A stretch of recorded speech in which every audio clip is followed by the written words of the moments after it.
slave.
I know we can find a way. I know we can find a way. I know we can find a way to stand up,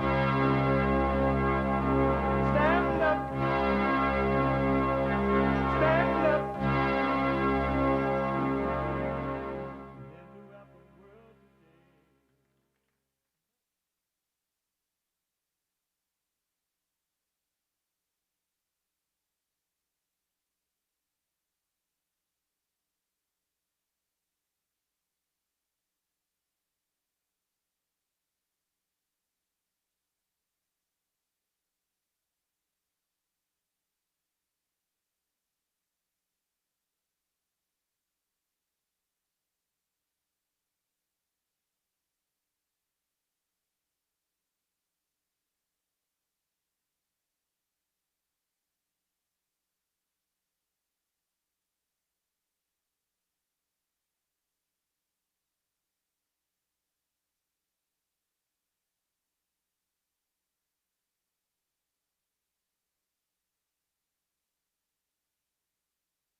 Uniting the races with truth instead of dividing them with lies.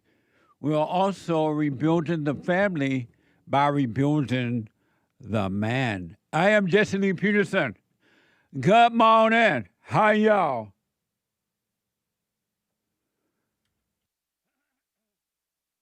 We had some technical issues on this end.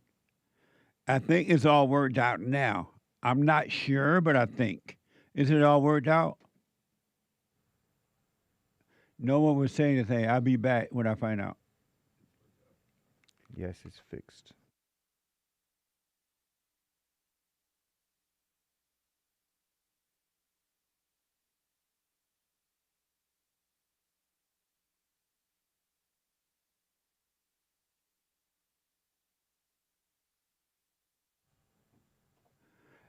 Yes, it's all worked out. What a mess.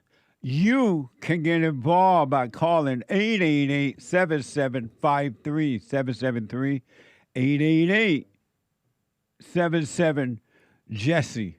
Jesse. Jesse.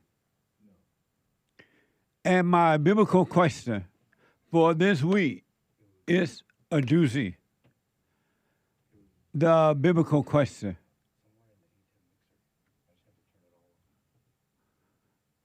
Why does violence happen? Why does violence happen? Why does it happen? Isn't that an amazing question? Yes, Jesse, that is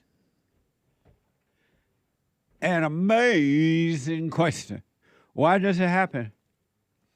We have every way that you can watch and support the show listed on jesseleepeterson.com/show, jesseleepeterson.com/show.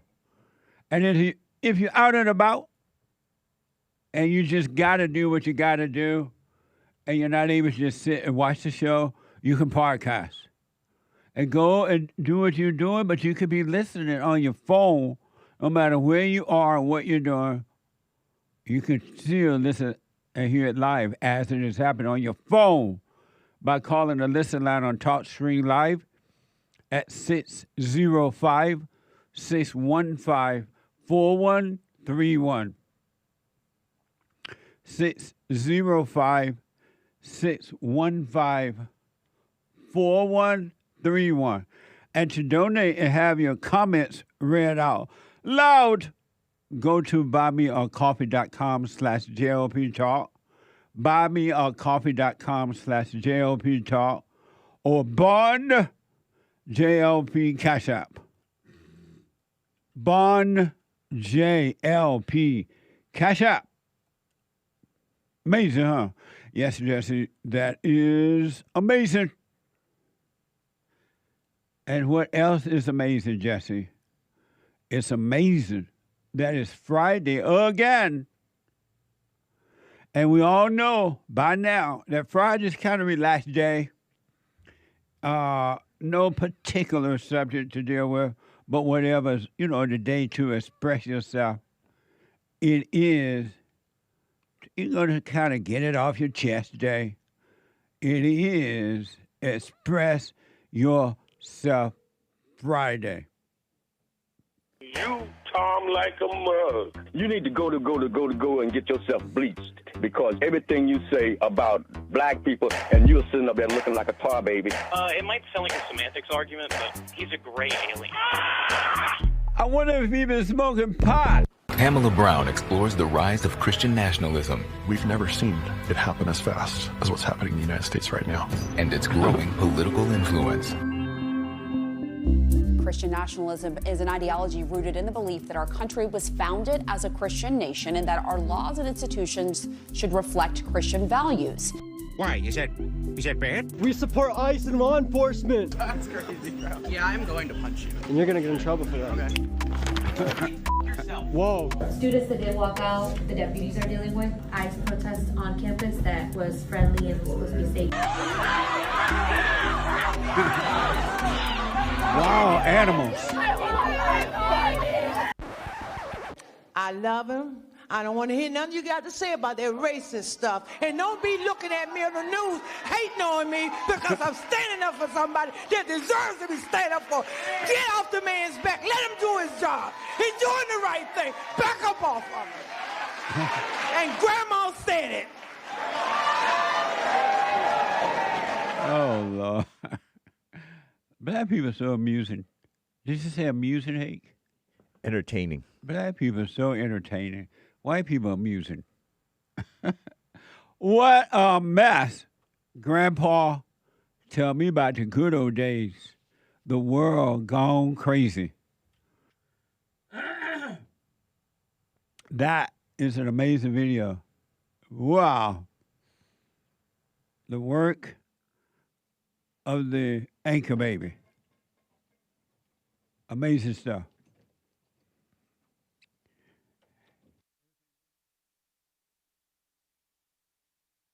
Amazing. So, it's a spiritual battle. Just to remind you, for those who are working on themselves, it is a spiritual battle.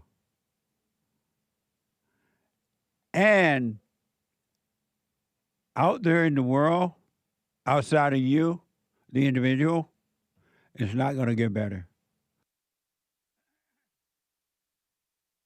You can bank on it. You can put Bitcoin on it. You can use your Bitcoin down there in Arizona to help find that lady. You can, whatever. It's not going to get better. This is hell on earth inside of human beings. But you, as an individual, can get better. You can get better. If you want to. The only reason you don't, as an adult individual, the only reason you don't get better, male or female, is because you don't want to. You don't want to. You love your misery. You love being misery. You get a thrill from it. And you get a thrill from doing the works of the devil, not only to destroy yourself, but to destroy others. It's all the thrill of evil. And you call it life. You call death life. You call the darkness light because of your thrills. Isn't that amazing? You love the thrills. You love the thrill of being angry or resentful.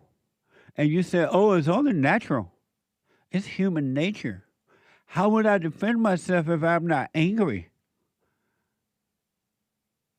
Woe unto the man or the woman who call good evil or evil good. And it's happening all the time. And you suffer. And then you think someday when you get to heaven, You're going to meet Mother Mary and thank Mother Mary for asking God to let you in. And Mary going to be like, what the? Mary will be like, I'm glad I got in.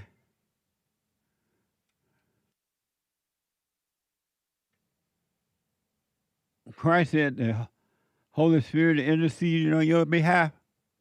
But somebody told you Mary was doing it, and you believe the lie. That Mary interceding. I was like, what the? It's amazing what the intellect will believe. Anything but the truth. Did you know the intellect cannot believe the truth? The intellect cannot believe the truth. The intellect is as far away from God as the West is from the East. But all people, except for those who start to overcome, rely on the intellect. And you believe that Mary is interceding for you. You must have had too much of that wine that Mary had Jesus to make for you at the wedding. Amazing. Let me go to Shelby out of Oklahoma. Shelby, you are on the air. Shelby? Yes, sir. Are you on a speaker? No, I'm off with my speaker. Okay, go ahead. You're on the air. Hey, Jesse, how are you doing this morning? All is well, sir. Okay, I was calling because I kind of sort of have a dilemma. I just wanted to get your input on it. So, okay. I met my wife in college, my girlfriend then. But at the time, I was in a severely fallen state. Like I was a slut maker, doing the most. But then as the years go on, I start to make some changes in my life. I start seeking, I would say. And so just the things I believe in and how I live my life started to change. And but my wife, what she believes in does not change. So she still believes in some of the same things when I met her. And I kind of have an understanding that I met her when you attract who you are kind of type of thing. Yeah. So I was living in hell, and so I attracted somebody living in hell. Two devils met one another and married. Yeah, and I feel like she still wants that hell, and she's doing things that I'm just way against. Like, I found my daughter with a book from the library. It's like the homosexual alphabet or something. And they didn't know it's like an alphabet book with, like, defining what the gay words mean. And so it kind of bothered me. So my daughter didn't know what it was, so I explained it to her. How old is she? And even her, the daughter that got the book is 7. Oh, and okay. After I explained it to her what it meant, she said, "Oh, yuck, why would mommy give me this book?" And so even a child can kind of recognize that it's inappropriate. And so I'm at a standstill because I don't know what to do because although I made all these life changes, I know that I can't expect someone to change or force them to change. They have to see it for themselves. And I kind of got myself into this position. But I used to react with anger. And now the less I react with anger, it seems like she gets angrier and angrier. It's like a demon is coming out of her. I think it's like she's possessed or something. So I'm wondering, what should I do? Should I just, stick with it? Because it's kind of, I know if my kids are already going to suffer from it anyways. How many children do you have with her? I have 4 kids. You have 4 kids with her? Mm-hmm. Amazing. And so when you saw this book and you told your daughter what it meant, did you rebuke the wife in front of the daughter? Did you correct her? Yes. So that just creates more issues. She gets upset and angry or shuts down and stops talking. But I do make sure to correct her in front of the kids. Right on. It just seems that she gets angry and it's like it boosts up the anger. And instead of talking about it. Does it bother? She doesn't talk. She get angry and go quiet on you? Yeah, sometimes she goes quiet or extreme yelling. And are you bothered by that at all? No, it doesn't bother me. I just don't want my kids. I used to be bothered by it, but I'm at a point now to where I don't bother. I go about my day as if it's normal. I don't really even talk to her now. Right on. So when she yell like that, you stay calm as you sound like you're doing. Let all the hell come out of her, so the kid can see how crazy she is, and how you are of love and she's of evil, and the kids will follow you over her. Mm. And when she does it, just say, "Hey, kids, see, she's angry. She's out of control. This is what hell look like." But don't be angry. Don't get angry at your mother for being that way. She can't help it, so that you don't become that way. And then so you're working on yourself, right? Yes, sir. And so maybe one day your wife would get up and leave. That's what I'm hoping. Yeah, you stay calm, because everything that she's doing is happening to her, inside of her, and she was like that when you met her. And you have nothing to do with it. And so let her scream, yell, and carry on, so the kid can see the difference between evil and good. Mm-hmm. Okay. But don't argue with her. Don't fight with her. Don't try to prove anything to her. But you do correct her when she's wrong. But just don't be angry. And if she doesn't talk, let her go to her room and shut up. Don't even try to talk to her. Because it's just another attempt to get control over you. And you're like, well, what's wrong? Nothing. Why you not talking? You've been quiet. Nothing. And she'll do that to get control over you. And that's not her, but it's the evil spirit that made a home in her. Yeah, and that's what I'm guessing that, because it seems like she does want to control me. Because, no, she does. And no if and ands about it. She wouldn't be carrying on like that if the demons in her didn't want to control you. Yeah. She, I found out she's secretly taking some psych meds, and because I was like, you possessed by a demon or something, and it just makes her really angry. And she was threatening to throw away the dishes in the house because I said I wasn't going to wash them. So she threatened to throw away all the dishes. I just said, go ahead. And right on. I don't know. It seems irrational behavior, but it is irrational. It's pure evil. And again, it's not her, but it's the demons that made a home in her, working through her. And this is what women do to have children. Those demons work overtime to turn the children against the father and create more little demons. It work overtime, but your children are fortunate in that you're waking up. And so at least they're going to see the difference between the love of a father and the hatred of a mother, which is not love. Yeah, my middle child is already seeing it. She kind of calls it out. It right on. Like the mom is kind of turning against her as well. Because of course. Because she's what? She's speaking up and saying, like, that doesn't make sense. She got, just in a quick example, I'm sorry for taking too much time, but my daughter was telling my wife how important it is to tell the truth. And she's like, I have to be truthful because that's what I've been teaching her. It's like, no matter how tough it is, just be truthful to anybody. And so she was being truthful, and my wife was telling her not to be truthful, and she was going against her. So my wife became very, very angry, came yelling at my daughter, and I'm correcting her in front of her. And my daughter, the middle one, really, really gets it. So she is speaking up for herself, and she knows I have her back when she speaks up. Right on. So that, but it just makes her mom it just turns her into the head Satan. Beautiful. It would be not beautiful if you were not working on yourself and the kids didn't have the protection of the father. But because you are working on yourself and they can see that in you, there's nothing that this woman can do to turn them away. Hold on, Shelby. Thank you, Jesse. Hold on 1 minute. I have another question for you. Let me take a quick break. 888-77-JESSE. Back in a moment.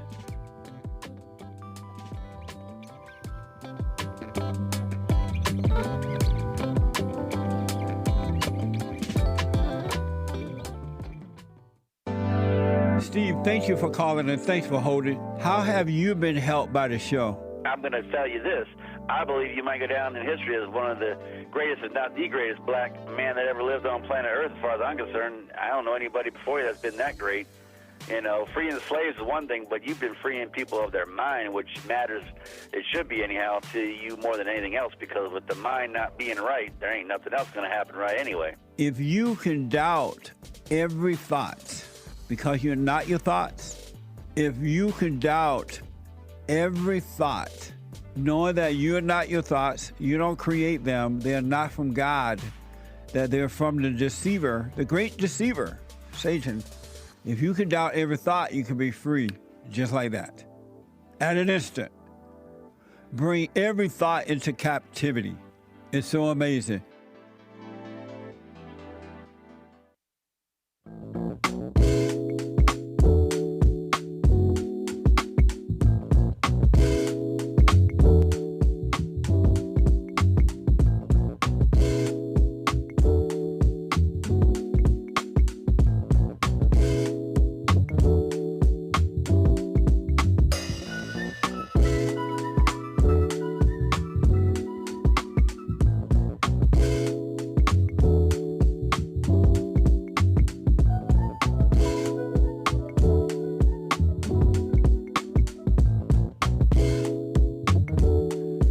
Okay, welcome back to Hake Report coming up at 9 a.m.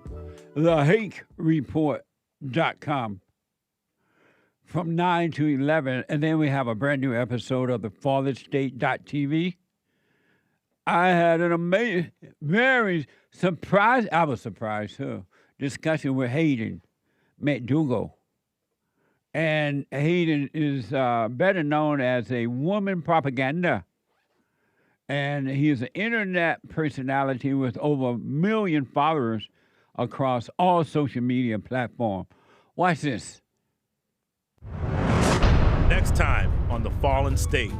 What's wrong with the blacks? Violent, lazy, evil. If white people disappear, it's over for the world. It's over. A black person will throw their whole entire life away to murder you for saying the N-word. Are they after you for that? Everyone wants to kill me, yeah. These Mexicans crying, don't make me go back to Mexico. I thought you were proud to be Mexican. It's not like they're going to a strange land. Women are like children. They don't know anything. How bad does it have to get before white people wake up? Amazing. Today at 11 a.m. Pacific time, you telephone, telegraph, tell your enemy, and tell your friends to watch it.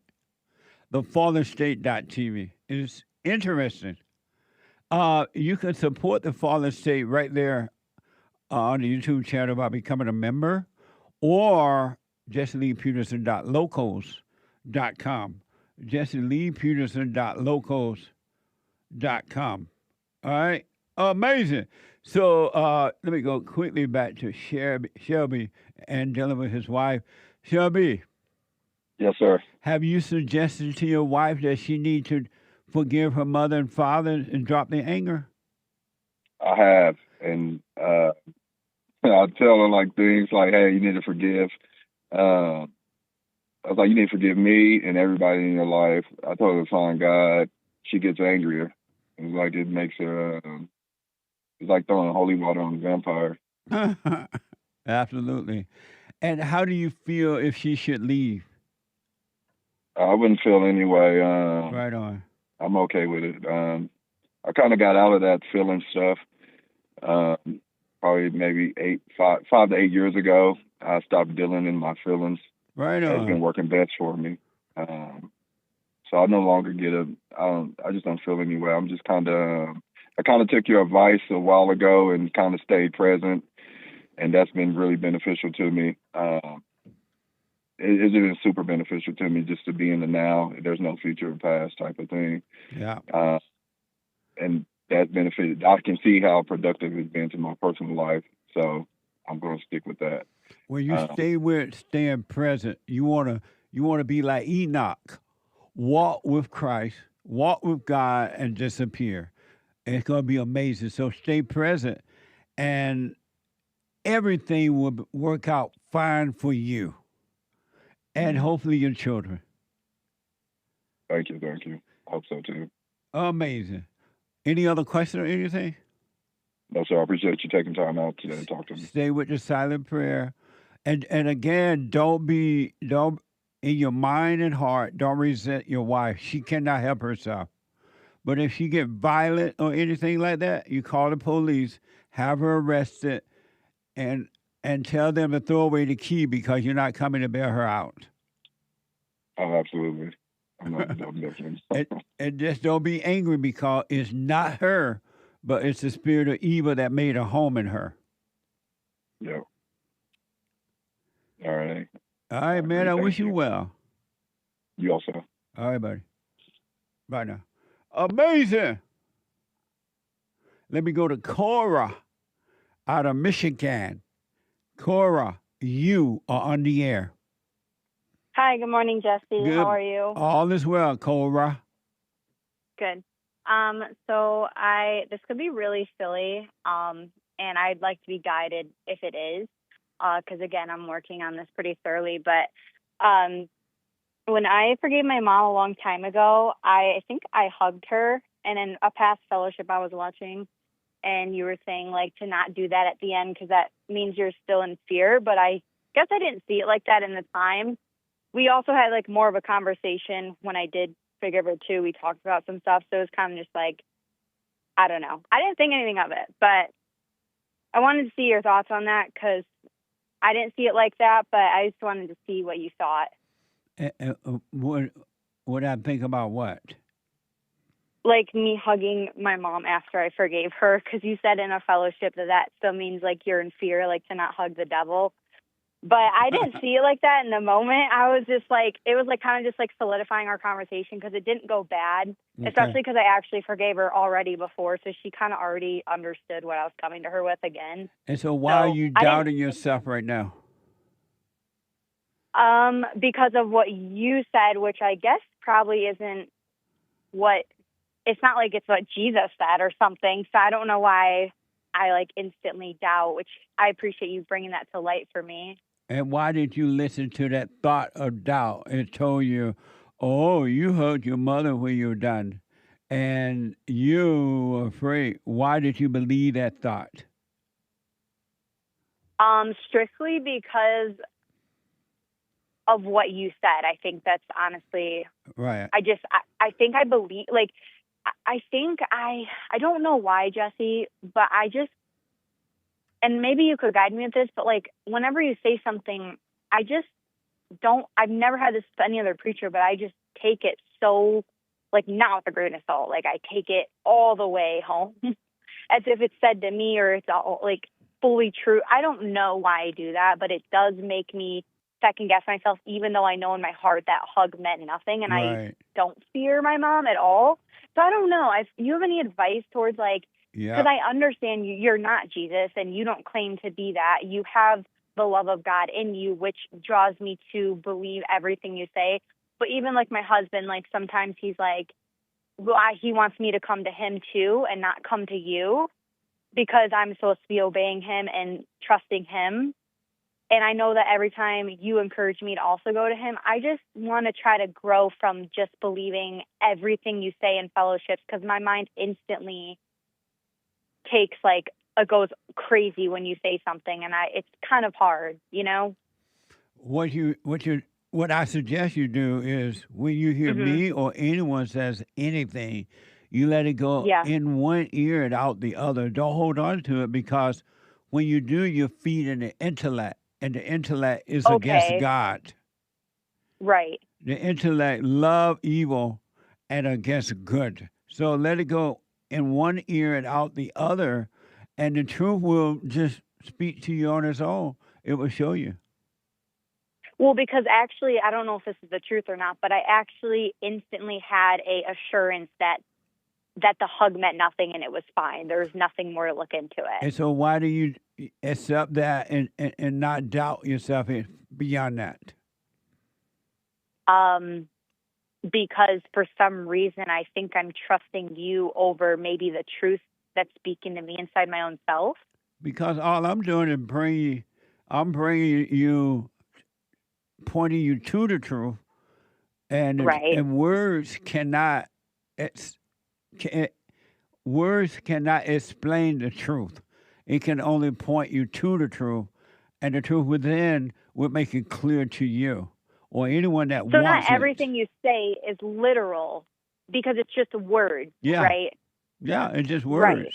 But then when you see within yourself without words that is true, that's the truth that's speaking to you from within. And Right. that's where all human beings should live from the truth Yeah. within and not from the false truth without, or someone Well, that's and I pointing did you have, to the truth.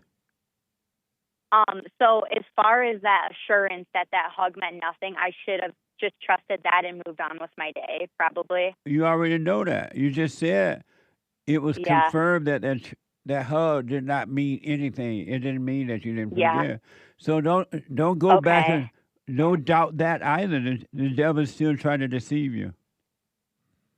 Who are you, Cora? I haven't got that far yet, but I have been realizing lately that all thoughts are lies. That is a big thing that I actually have been seeing lately. And so if you see that, why do you still react to the lie? The fear of going to hell if I don't. Literally, every thought has a underlying fear of going to hell, and I've recognized that utterly and completely. Every single thought that comes in my brain, like if I do something, I'm like, okay, if I do this, I have to confirm it's okay in the Bible to even do this. So it's this underlying fear. Why don't you take the fear and stop reacting to the fear and live in the fear and go through the fear? And the greater this fear is, the better it is for you. Why don't you go through the fear? We had the women's forum last night, and that's one of the things we discussed. Why don't you take the fear? Be afraid and do nothing about the fear. Why don't you let yourself be afraid and don't get into thoughts about fear?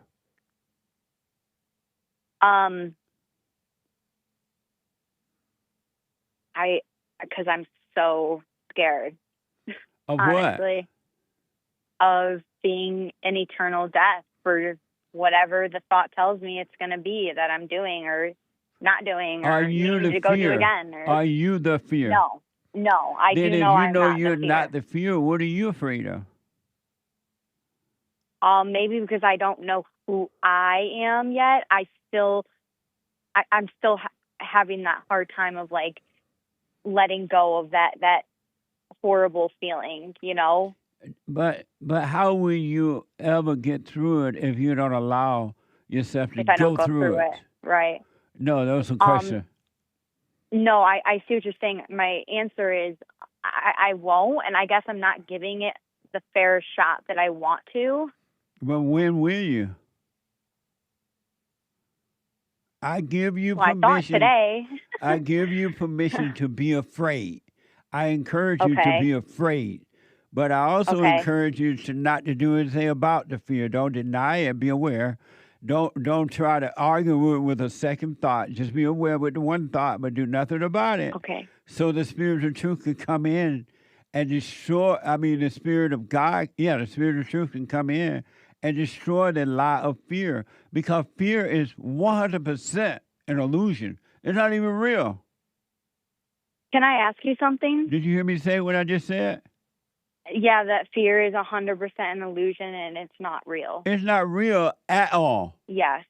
And it I stops hear people you. from living because the people think it is real. You feel it in the body, in the mind. It feels so real, and I know Yeah. it's not, but yes, I understand, and it's honestly making me like not judge other people, because I just can see what I'm consumed with, and I understand what they can be consumed with, and Yes. it's helped in that sense a lot. Right on. So I know I'm growing. I can feel I'm growing. But anyways, I wanted to ask you, and I feel like I've asked this before, but when it comes to like calling you and asking, I feel like that is a really big thing keeping me away from going through it, because my mind instantly says, okay, call Jesse and see what he has to say instead of facing it. So I know you said before to not call you about it unless I really, really have to. And then my mind says, well, you really, really have to.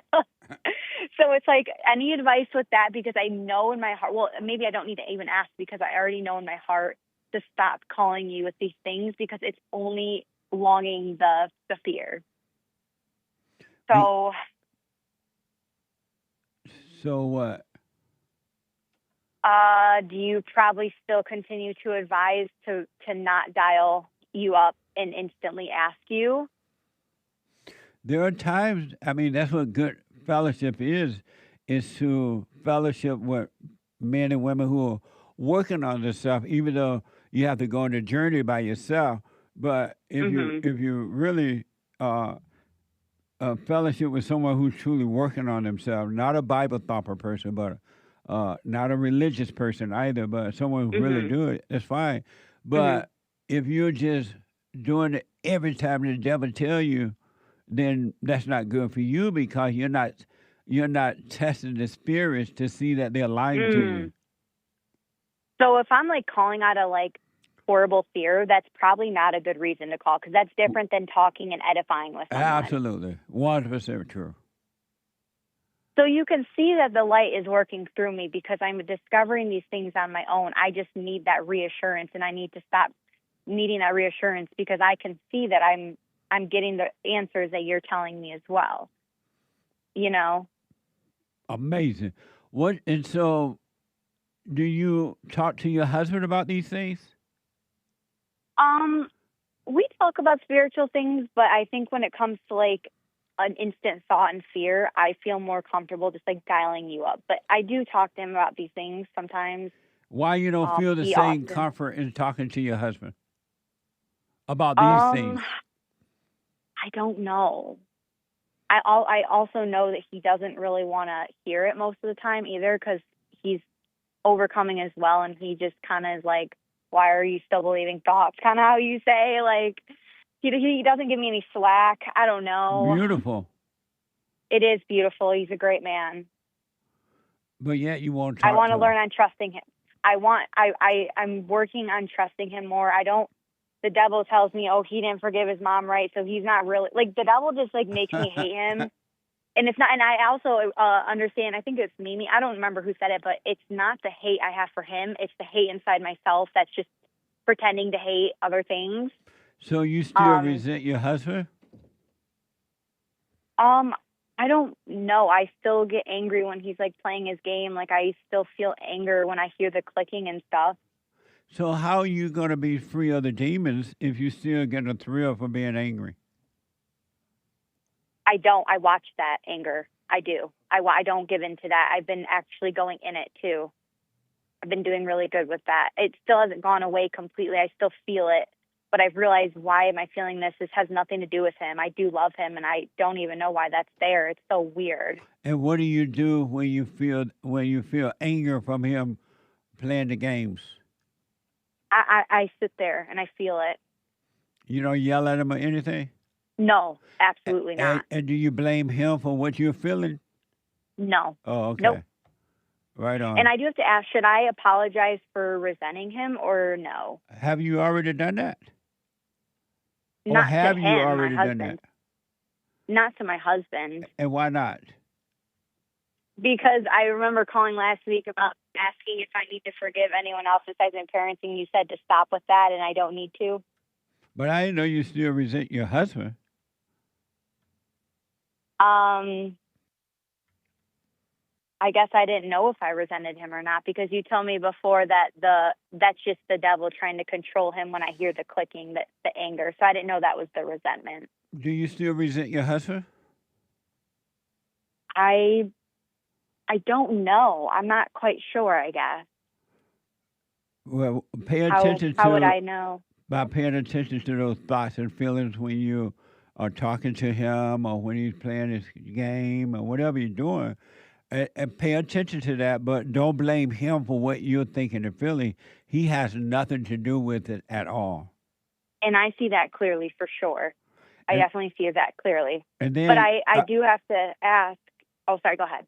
I want you to calm down and don't be so panicky. Well, I'm panicking now because I feel like, should I be apologizing should I forgive him? because I feel like last week I was pretty reassured and feeling calm that I don't have to go back and forgive anybody anymore. No, you're the devil fine. is telling me You're fine. Just watch the thoughts and don't call them you, and don't take it out on your husband. Don't blame him, and you'll be fine. But if you want to have since he's working on himself, and you, according to you, and you're working on yourself, if you have this husband, I've been resenting you. I resent the clicking on the thing, and I am wrong. And that's fine, and then forget about it. Be done with it. So, real quick before you go, can I be done? Because I don't know who else I resent in this world. Don't even think about that. Don't think about it. Don't think Those about that. are just Can I another be thoughts. done? Okay, so I can be done with forgiveness after talking to my husband. Cora. Yes. Calm down. Okay. Take a breath. Yeah. Move. I just feel like if I don't get to everyone, God's going to hold me. Okay. Calm down.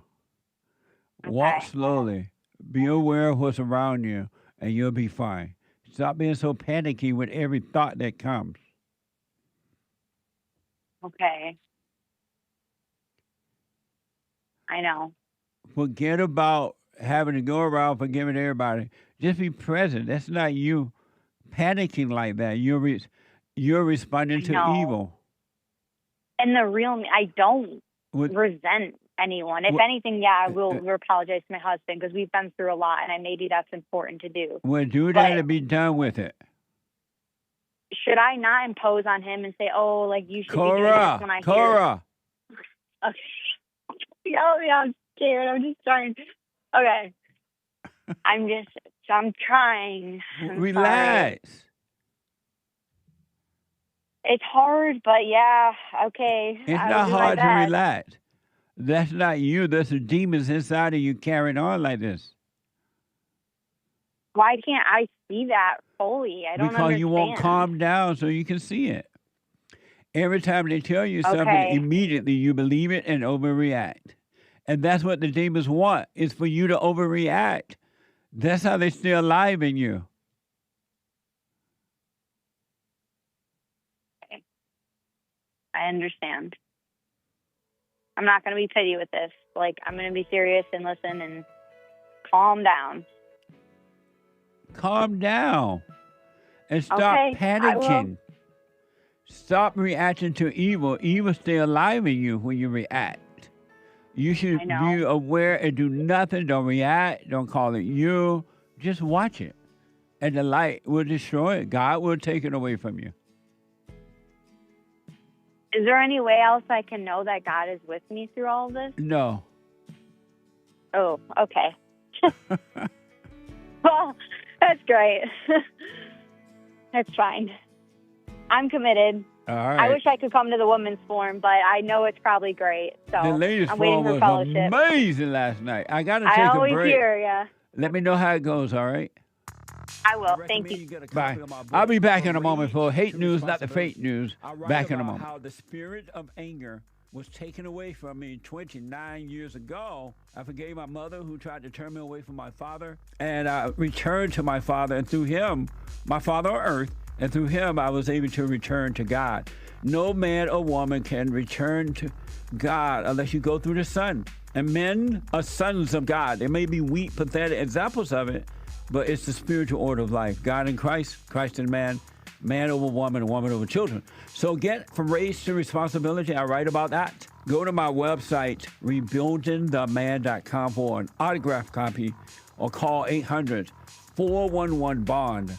And donate to my nonprofit, Bond, the Brotherhood Organization of a New Destiny.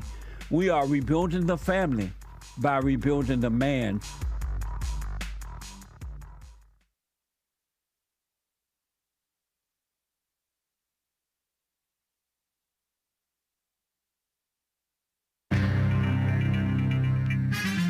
A whole lot of mess going on in this here old world. Am I right or am I right? I'm right. This is the end of hour one already of the Jesse Lee Peterson Show. It is Express Yourself Friday, the 20th of February, AD 2026. And JLP will be right back to your calls if it be the Lord's will and the creek doesn't rise. And it is Hake News, not fake news. There's one line open. You can call in right now, even during Hake News, not fake news, to get on hold, to get on air with JLP in the second hour. Coming right up. And shout out to the ladies for an excellent Women's Forum. So cool. Women's Forums are third Thursday of the month, 7 p.m. at Bond in Los Angeles. Rebuildingtheman.com/events. And men's forums are first Thursday of the month, 7 p.m. at Bond. Commie Nonsense Network, CNN reports egg prices have been plummeting, which they say is great if you're buying, not so much if you're selling.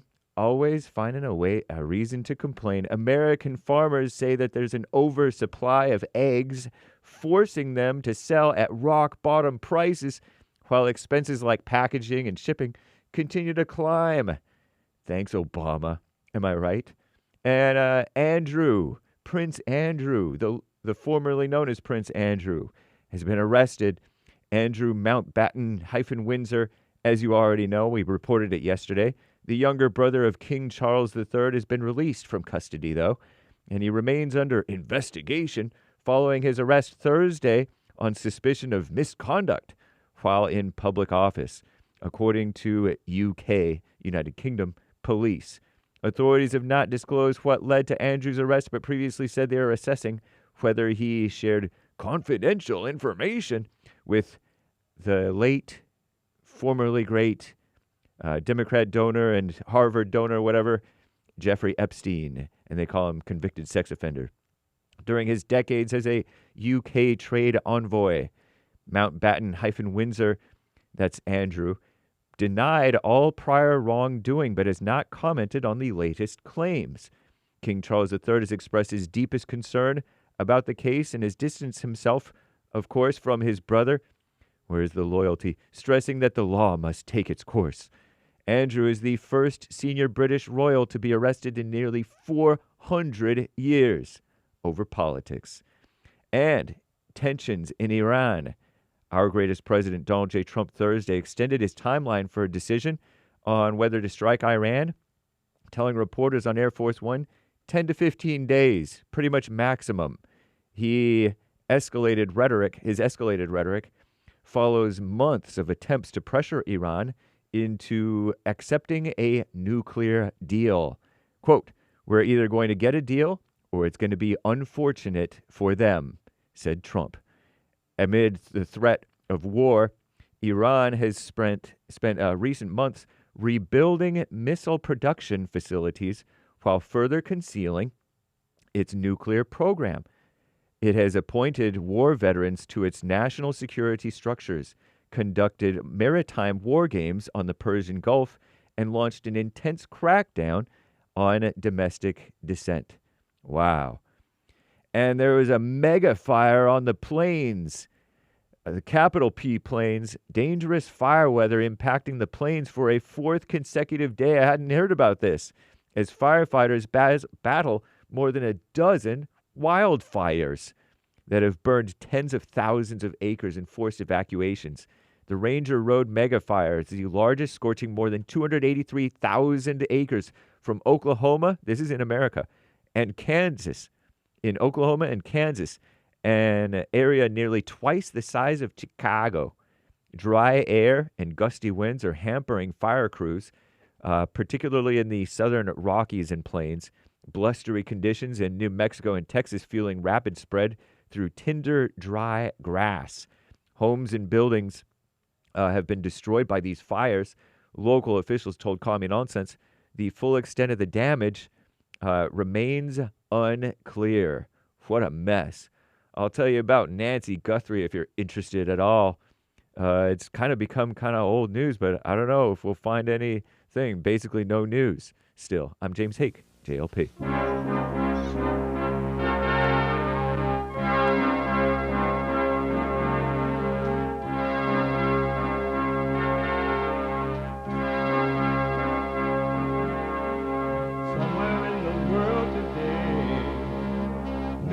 To stand up strong, face the truth about themselves, to understand what went wrong.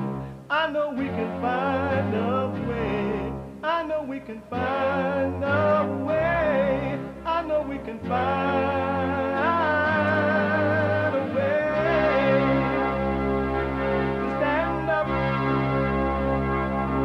Stand up. Stand up.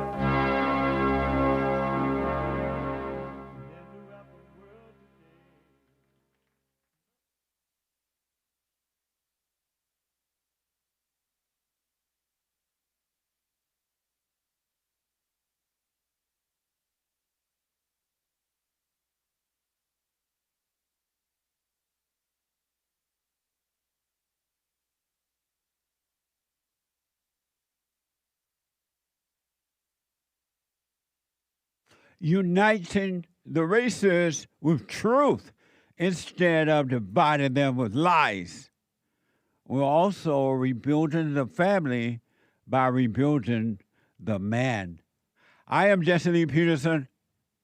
Good morning. Hi, y'all. It's Friday. You can get involved by calling 888-7753-773. 888-77-JESSE. Jesse. Jesse. And my biblical question, why does violence happen? Why? Why does violence happen? Why does violence happen? This is an amazing question. When you really, really think about it, it really is an amazing question. We have every way that you can watch and support the show listed on jesseleepeterson.com/show. jesseleepeterson.com/show. And if you're out and about, because we are heard around the world by everybody and their mama, Monday through Friday, from 6 a.m. to 9 a.m. Pacific time, 9 to noon Eastern time. And you got a different time zone, so you're like, I gotta run. I gotta do what I gotta do because of time. Podcast the show, and you still can listen running around on your phone by calling the listen line at 605-615-4131. 605-615-4131. And to donate and have your comments read out loud, go buy me on coffee.com/JLP Talk. Buy me on coffee.com/JLP Talk or Bond JLP Cash App. Bond JLP Cash App. Fridays to get it off your chest day. Fridays. Every Friday is. I want you to watch this video coming up. It's so amazing. It's like, it's everything. And then some. Friday, watch this video coming up, is Express Yourself Friday. You, Tom, like a mug. You need to go and get yourself bleached because everything you say about black people and you're sitting up there looking like a tar baby. It might sound like a semantics argument, but he's a great alien. I wonder if he's been smoking pot. Pamela Brown explores the rise of Christian nationalism. We've never seen it happen as fast as what's happening in the United States right now. And its growing political influence. Christian nationalism is an ideology rooted in the belief that our country was founded as a Christian nation and that our laws and institutions should reflect Christian values. Why? Is that bad? We support ICE and law enforcement. That's crazy, bro. Yeah, I'm going to punch you. And you're going to get in trouble for that. Okay. Yourself. Whoa. Students that did walk out, the deputies are dealing with ICE protest on campus that was friendly and was supposed to be safe.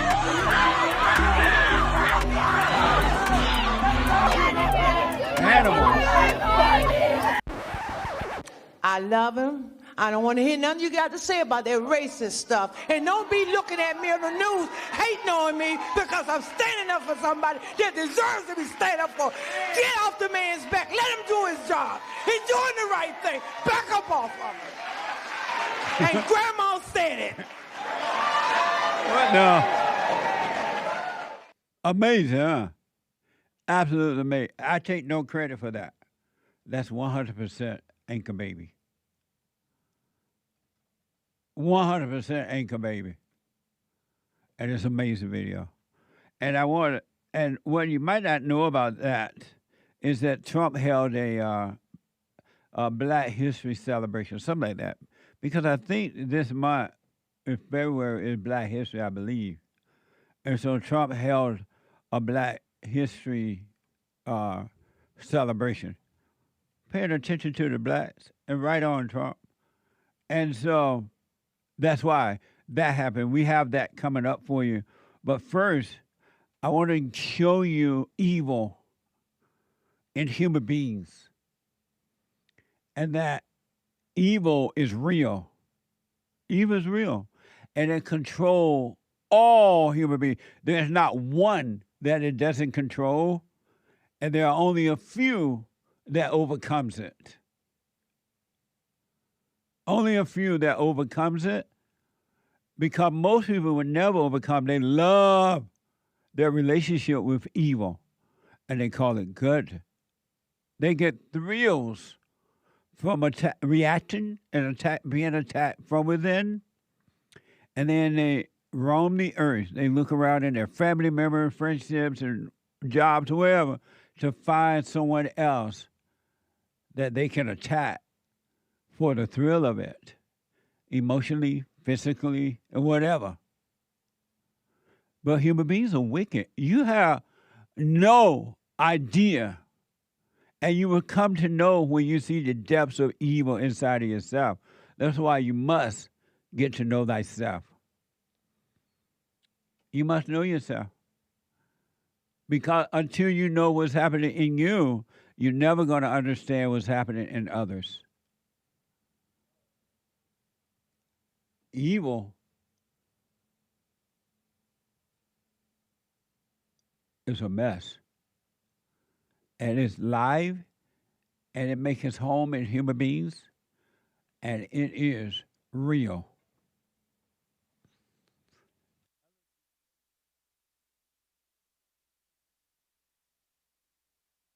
That is real.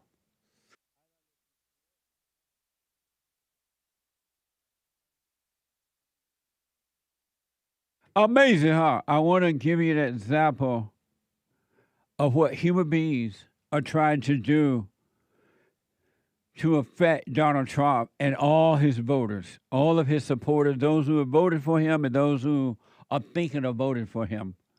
And they are doing this not because they love you, because human beings do not love one another. You could bank on this.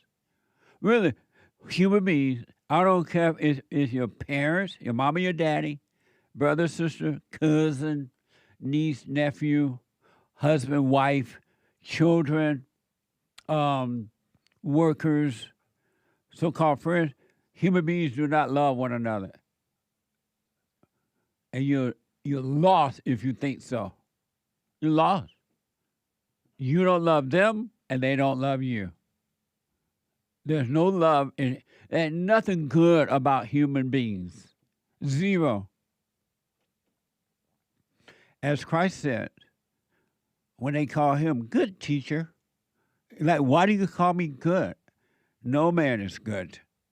No woman is good. No one is good. And most people don't want to look at the reality that they are no good. And because they won't look at reality, they cannot overcome evil and will not overcome. Here's an example of evil at work to deceive the people in hopes that come November or whenever the election is, that you vote evil in. Chicago Tribune.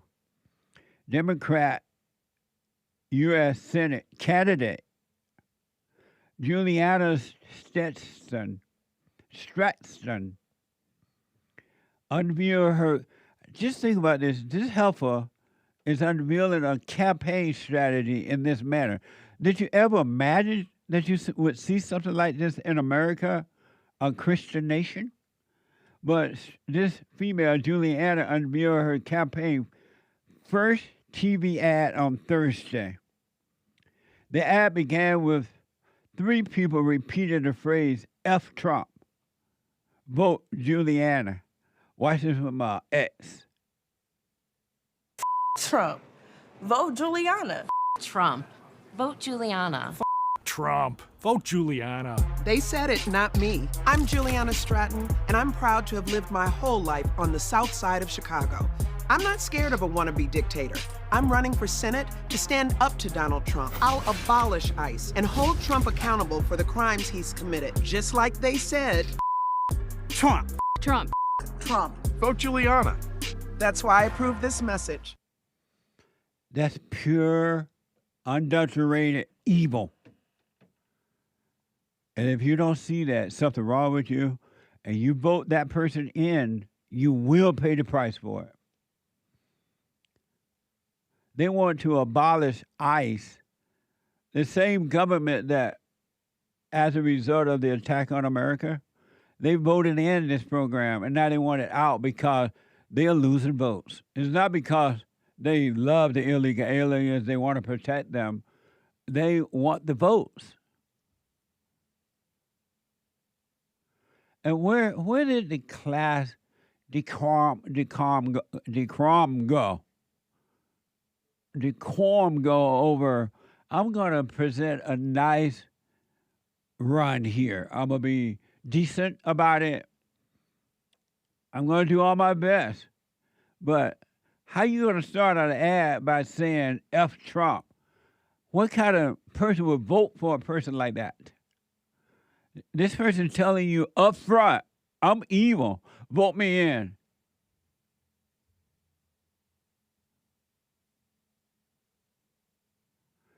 And evil people will vote her in.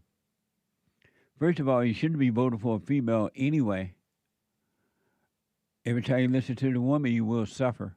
And they're voting in female after female after female. And it doesn't matter the color or the country you live in.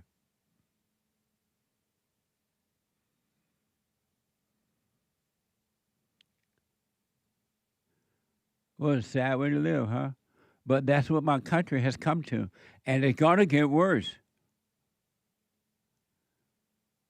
Because you're voting in evil. You're voting in the evil in you, and you're voting in the evil outside of you to run your life. You marry evil. Just think about this. Men and women get married under the umbrella of evil, and they call it God. And when it doesn't work, then they blame each other.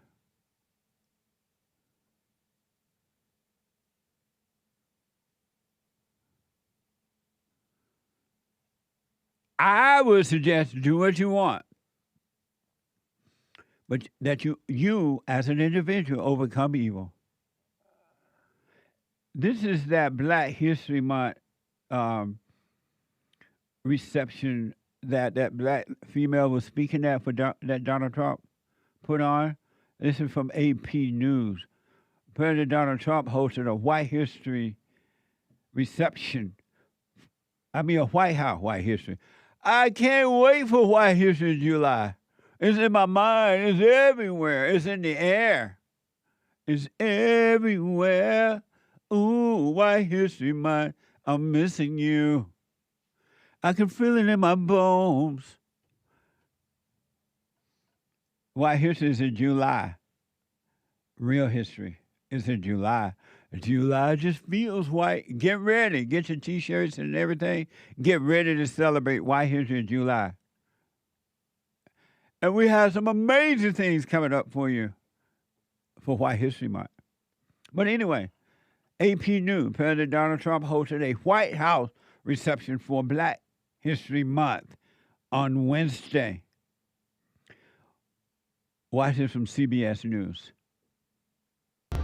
We want to take you now to the White House where President Trump is hosting a Black History Month event, and he just paid his condolences to the family of Reverend Jesse Jackson. I want to begin by expressing our sadness at the passing of a person who I knew very well. Jesse was a piece of work, I want to tell you. He was a piece of work. How about Nicki Minaj? Do we love Nicki Minaj? Right? I love Nicki Minaj. She was here a couple of weeks ago. She's so beautiful. Her skin's so beautiful. I said, Nicki is so beautiful. Black is her beautiful. Her nails are like that long. I said, Nicki, are they real? She said, she didn't want to get into that. So, happy Black History Month, happy Black History Year, and happy Black History Century. Thank you all. Thank you, Bruce. Thank you. Thank you very much, everybody. 4 more years. 4 more years. 4 more years. 4 more. Right on. Black people love Donald Trump. They love the Great White Hope. The black politicians don't. Because they want power and money. And they don't love the blacks at all. They yell at the blacks when the blacks don't do it the way they want the blacks to do. Kamala Harris, she needs your support. And you black men are not doing that. Amazing, huh? 4 more years, shout the black people. And that's like, it's like throwing water on demons to rebuke them when the black politicians hear that and the white liberals. That's why they want the illegal criminal, if they hear period, illegally, all criminals. But that's why these people don't want them to leave. Because even the blacks and a lot of Hispanics are turning away from the Democratic Party. And here's that from the Economic Times. Here's a woman. What? What? Oh, my producer talking to me in my ear. This is from the Economic Times. This is that black female that was supporting Trump there. She called herself a grandmama. And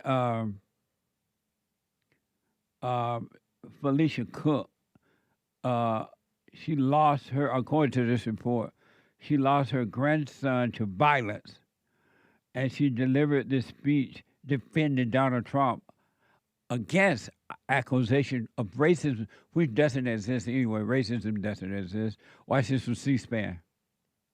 Thank you. That's so nice. Thank you. I like her. Please. I like him too. One thing I like about him, he keeps it real just like Grandma. I appreciate that because I can trust him because he tells exactly how he feels and what he thinks. Thank God for this president because he allowed his constituents, his people to come to my house to interview me to talk about the murder of my grandson. I love him. I don't want to hear nothing you got to say about that racist stuff. And don't be looking at me on the news hating on me because I'm standing up for somebody that deserves to be standing up for. Get off the man's back. Let him do his job. He's doing the right thing. Back up off of him. And Grandma said it.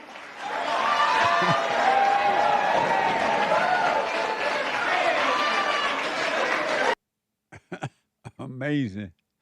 It's nice to see a lot of black people who are leaving and have left the plantation of the Democratic Party. They've been on that plantation for too long, over 70 years or so, give or take.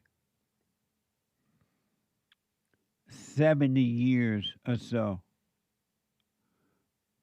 I want to show you one other quick example of what evil looked like.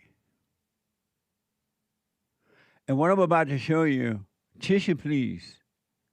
Tissue please is going to make you sad. Really, what I'm about to, get ready, pay attention, and get some tissues please. You remember Oprah said, tissue please? This will make you sad. And it makes you wonder, how can people live with this type of fear? White people are so afraid of the blacks that it's gone beyond, it's gone beyond pathetic. It's gone beyond ridiculous. It's gone beyond como terrible. It's gone beyond. It's sad. It's really, when you see this, you're gonna feel sad about this. So get ready. This is like a warning. What I'm about to show you is pretty sad. I want to know what you think about this soundbite. Here's a clip of a black man telling two white women they should open the door for him because it's Black History Month. Watch this first one from Instagram. Yo, it's Black History Month. I need one of you young ladies to open the door for me. Everybody's gonna see this. If you don't do it, they're gonna get on you. So you better come and open the door. Trust me. Good girls, good girls. We love that. And then you gotta tell me Happy Black History. Happy Black History Month. You're welcome. If that's not sad, then I don't know what can make you sad. And see how the black people know what to say to the white people to get a reaction. They know that white people are under attack. Genocide upon white people. If you don't open the door, this is on the video, you don't open the door, they're going to know what you've done. And they turn around and open the door for him. Tell me you don't need tissue, please. And if you think that's bad, and it is, this the black person goes into a cafe, and appeared to be the same black guy goes into a cafe and goes into a clothing store, a clothing store, and tell the white woman to pay for his clothes in the store. And here's her response. Watch this from Instagram. Hello, how are you doing? Good, how are you? Super good. Just about to buy some skims. Okay. Yeah, Have you yeah. talked with us online? I haven't. This is first time. Okay. Yeah. Great. And what's your phone number? 773. Actually, I'm gonna have this white woman behind me buy it for Black History Month. Okay. Yeah, happy to do it. I've Oh, got you. Thank you. Thank you so much. Absolutely, Yes. absolutely. Thank you. Of course. Hi, so 773. Thank you. And then you can just tap on the screen. Oh, thank you so. Perfect, yes. Thank you so Oh my much. gosh, you're very welcome.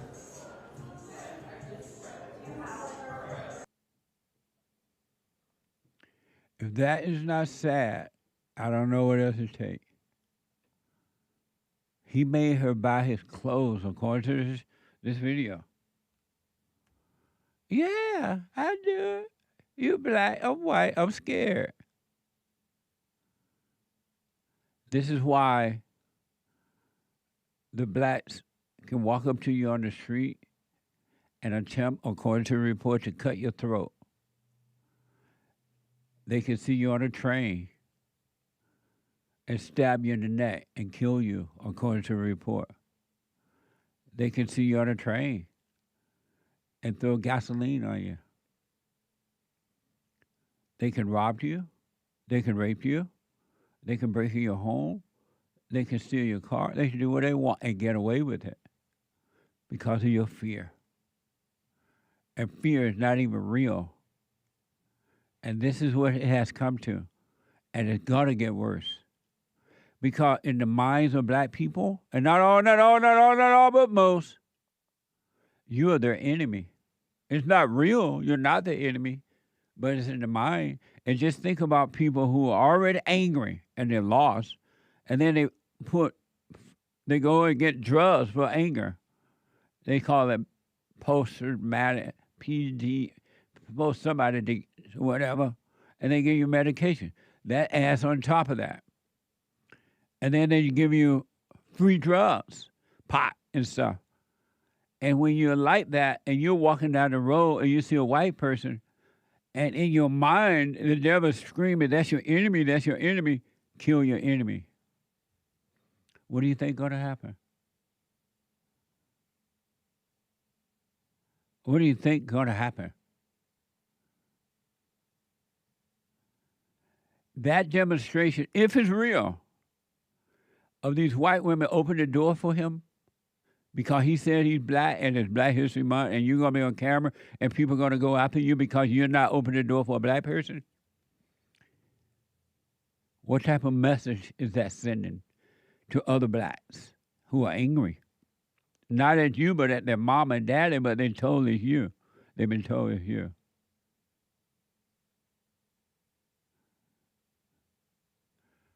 If ever we needed you, Lord, we need you now.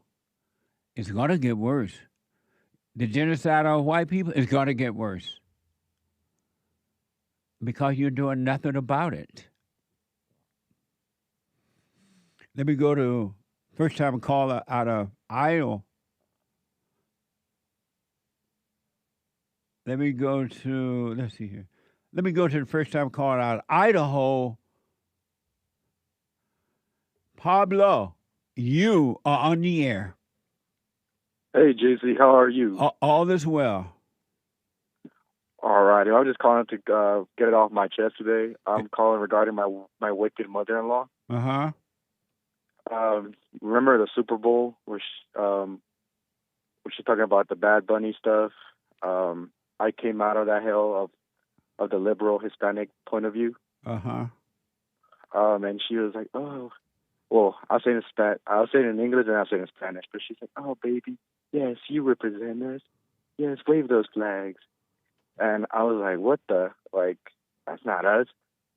I'm not grinding on no homosexual. And I'll say it in Spanish now. Oh, sí, señor. Sí, tú nos representas, baby. Oh, what yes, baby. And I was like, what the? And my father-in-law, man, I love him, but he's kind of beta. Like following her. I was like, what?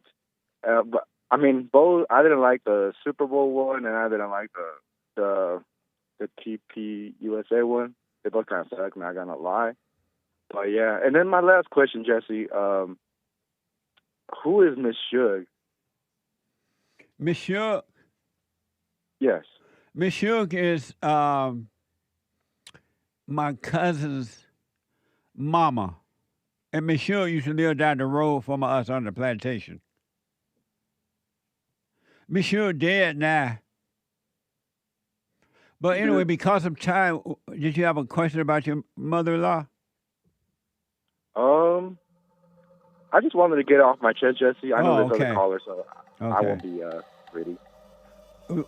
Before I run here, why do you let your mother-in-law into your life when you're responsible for your family?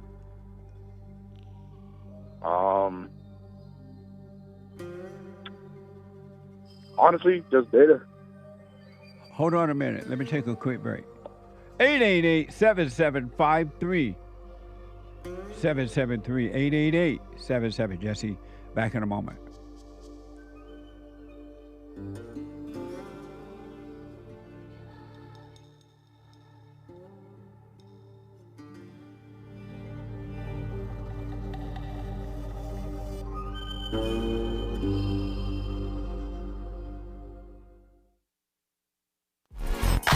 So, here's what I recommend. I invite you to download my silent prayer. I know some people have called in and they wonder if the silent prayer is working. And I just want to take a second and to tell them that it works. You just have to stick with it. Yeah.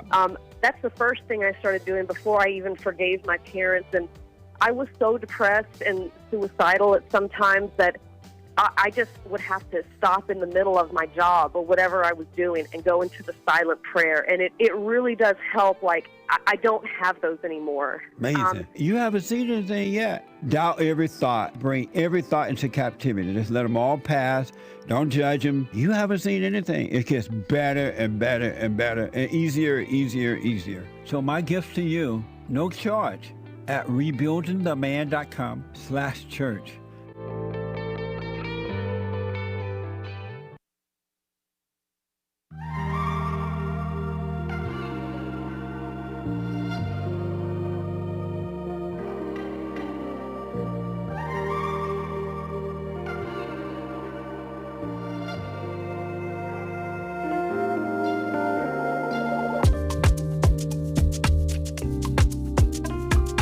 Okay, welcome back. Don't forget fellowship on Sunday. Doors open at 10:30. All are invited. Meetings start at 11 a.m. Pacific time. Go to rebuildingtheman.com/church. Rebuildingtheman.com/church. And I will do shout outs for you. Whatever the occasion is, personal shout outs. Congratulations, encouragement, no matter what. Go to Cameo, birthday shout out, cameo.com/Jesse Lee Peterson. CAMEO.com/Jesse Lee Peterson. All right.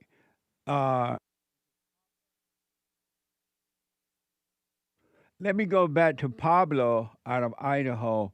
So Pablo, why don't you protect your wife and you have kids too? Yes. Why don't you protect your wife and children from her family and your family?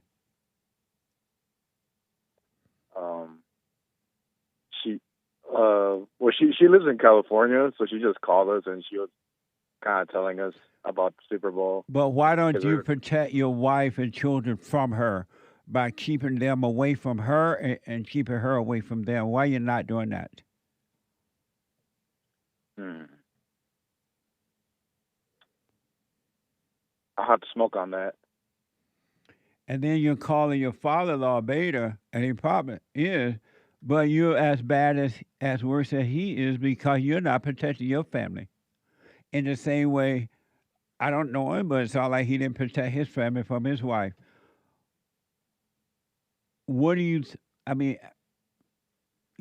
How is it that you see the beta in your father-in-law, but you don't see it in you?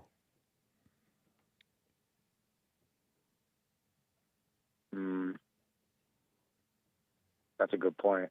No, that was a question. Oh, shoot. Maybe because I'm living in my own hell. Yep. It's pretty sad that you let this woman into your life. God said that when a man get married, he should take his wife far away from her family, his family, because this is what you're going to get. And you allow evil to destroy your family, you're not protecting it. How old are you? I'm 26. That's amazing. How many kids you have? One and one on the way. All right. Well, do what you want, but rather than judging your in-laws, see the evil in them, but realize it's evil of you not to protect your wife and children from her family, her father and mother, and from you. I mean, your father and mother and family. And you're going to lose your children by allowing that kind of stuff to happen because your wife will turn your children against you as well.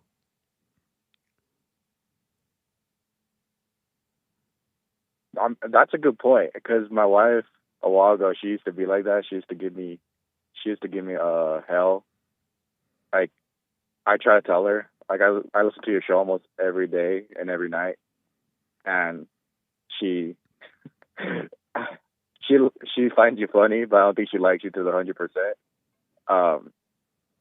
But she's kind of warming up to what you're saying, and she kind of realizes. She even said it the other day. She's like, "Dang, I am kind of like my mama sometimes." Yep. And yet you let her mother call her on the phone, talk trash to her and to your family, and you do nothing about it. Because if you told the mother to stay away, the mother has no other choice but to stay. Hey, stay away from my family. Don't call us. Don't do anything. She'll stay away, but you won't do it. Dang, that's deep.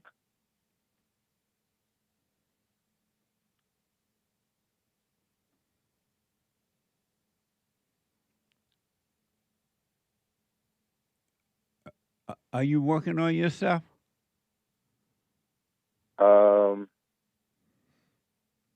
No. And why not? How will you protect your family from evil if you don't overcome evil within you?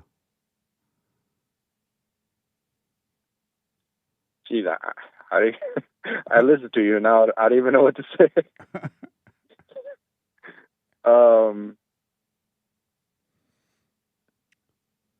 I have no words. Well, do what you want. So you haven't gone and forgiven your mother then, right? That's kind of funny. I did forgive my father, and I did tell my mom exactly like the words that you said, and she kind of felt bad. She was like, "Oh, well, your daddy, he wasn't doing his best," and I was like, "I don't want to hear it. I forgive him. He tried his best. I love both of you guys. Well, I'm trying to love both of you guys. I hated you, and that's this was like almost like a couple months ago, actually. After hearing you, well, I got to know you from that in the '90s when you were going against that Univision lady, and I was like, wow, okay. From there, it took me to I can't remember the episode, but you're like, forgive your mother, and from there I went to that, and then I guess little by little I started taking your philosophy. I guess I can call that. Well, how you doing the silent prayer? No. Amazing. Well, because of time, but I recommend do what you want.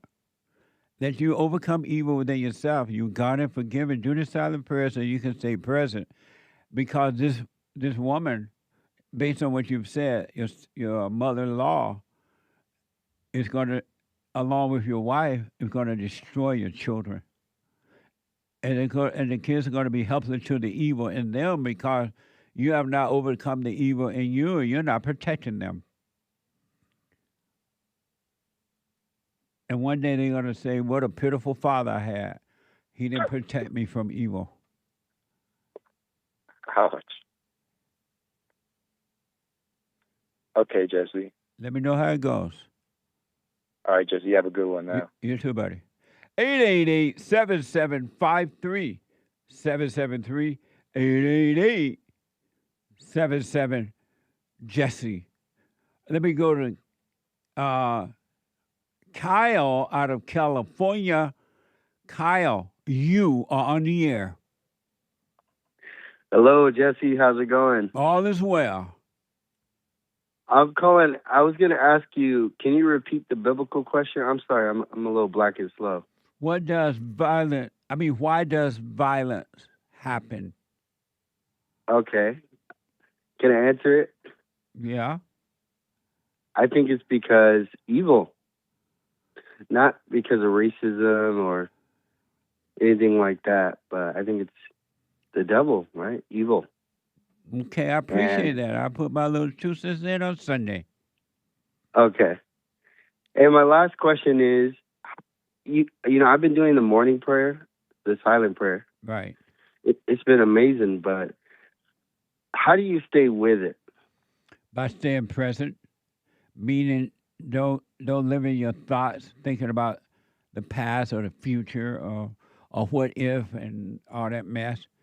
Just keep your mind where your body is. Always know where you are and what you're doing. you'll stand with it. And then by staying with it, you and God are one, and the Father will take care of you. Amen. Amen. Thank you, brother. All right, stay with it. I haven't seen nothing yet. That's right. Absolutely. All right, thank you, Jesse. All right, it was buddy. good talking to you today. Right on. 888-7753-773. Super chat. Super chats. Olav yesterday, Hola. just near the end of the show, gave a super chat explaining Estonia is East Europe, right next to St. Petersburg. St. Petersburg, Florida. That would be Russia? Is St. Petersburg in Russia? I feel like I'm asking the wrong white man. I know it's not Florida, I'm playing. But right on, thank you. That's interesting. So Doug said the same thing, right? He said that it's near... there is a St. Petersburg, Florida. Oh, yeah, that's the St. Petersburg, Florida. Yeah. No, he said it's near Finland. Oh, yeah. 200 miles, whatever. If 200 miles, St. Petersburg, Russia is about 200 miles from Tallinn, Estonia's capital. Amazing. One of the closest major Russian cities to the Baltic states. Thank you. Amazing. I appreciate that. Thank you, Olav. Yeah. Yeah, from the D. Gave a coffee. Answer to the biblical question. Why does violence happen? All thoughts are lies, which turns into emotions, and emotions makes you react, which then turns into violence. Amazing. I'll put my 2 cents in on Sunday. I appreciate that. That's amazing. Yeah, from the D with another coffee. Hey, Jesse and crew, I've been having conversations with my coworkers about racism, quote unquote, all caps. I have told them I don't want to talk about it because it doesn't exist. I also shared with them that white people are not killing black people. The blacks are killing other blacks. Yeah. I told them I don't want to hear about so-called racism until y'all start come up with solutions to stop black on black crime. They gave me the side eye emoji. I truly understand what you mean about people being blind and can't see. I know that blacks have evil hearts. Love y'all, she black. 3 praying hands emojis and 3 hearts emojis. Amazing. And she's doing this at work? Did she say? Yeah, coworkers. I don't know if it's at work or if okay. it's just coworkers. She doesn't. And the reason I ask because I don't want you to lose your job over people that you cannot help. And you need to earn a living, and you're going there to earn a paycheck, not to try to help anyone at all. All right? So be careful with that because is she white? No, she's black. Oh, well, you're fine then. Oh, that's a different story. She black. I'll eat, raise everything I just said. Amazing. Thank you. Thank you. Yeah, from the D. Right Soul on. Conscious, 3 coffees on buymeacoffee.com/JLP Talk. Jesse, biblical question? Why does violence happen? Spiritual blindness. People cannot see in the fallen state. Amazing. Thank you. Nikki, 5. Every day is an auspicious day to stop fighting and lay your weapons down. You've been taught to fight. All your life you've been told to fight.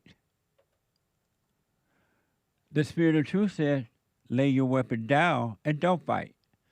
The Spirit of Truth said, I will fight your battle for you. And that is so true that I can hardly find words to express it. You got to stop fighting. You protect your physical self, but there's no other reason for a fight. 0. It's just a waste of time and 2 devils fighting one another for a cause. 2 devils fighting. Lay your weapon down. Become the doormat and live. Amazing. Thank you.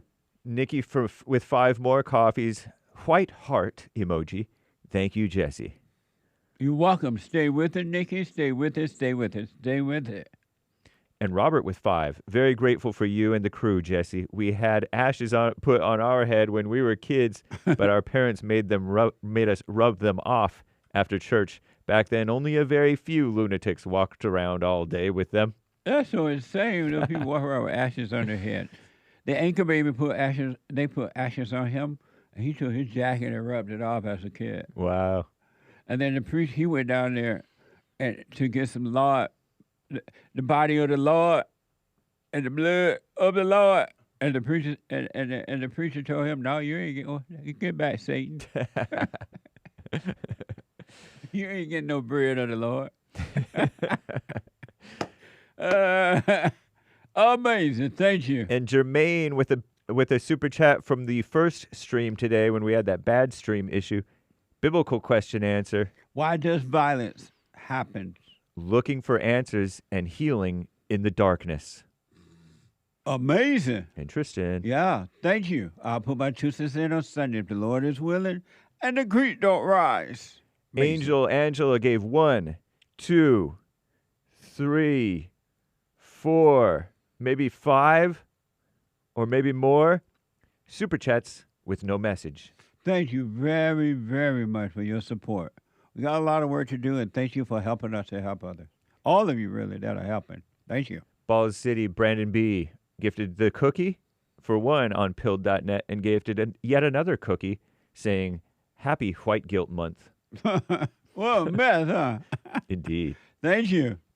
Heidi 5944 told myself, quote, "When she's crying, she's lying," at church while everyone else was hooping and hollering, and my eyes took those tears right back up so fast. Thank you, Jesse. Praying hands emoji. When she's crying, she's lying, and you can bank on that. Amazing. Thank you.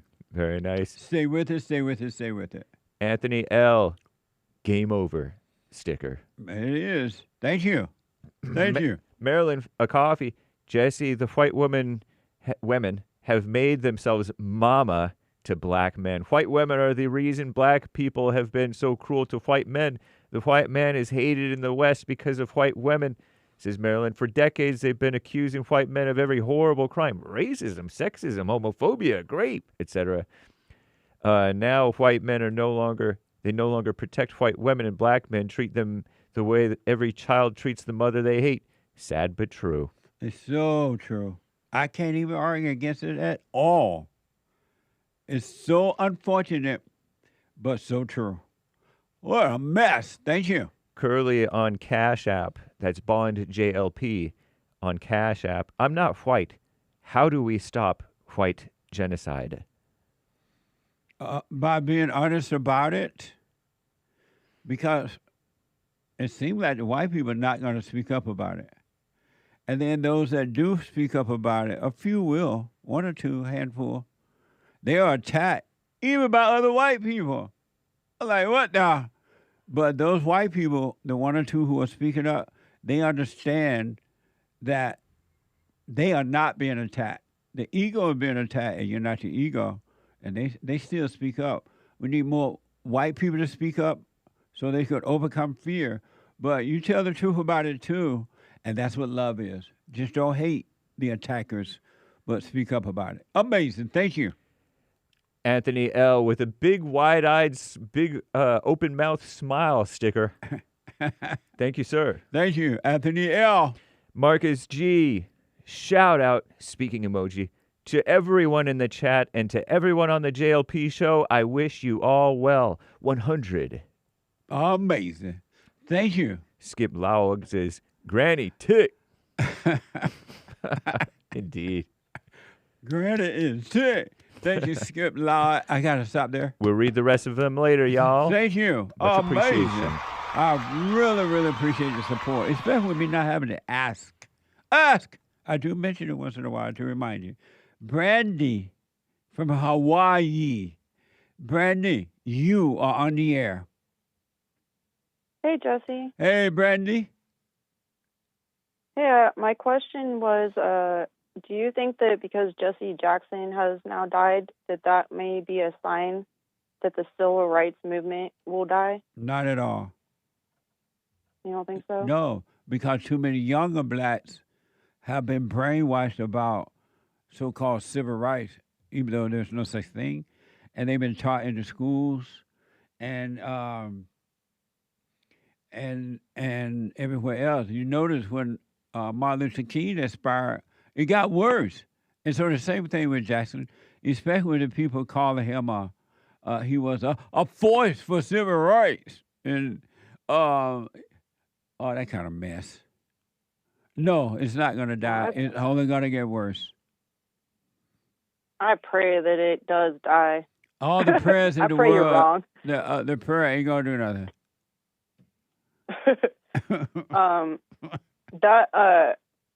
One time at Target out here, a black guy asked me to pay for all his groceries.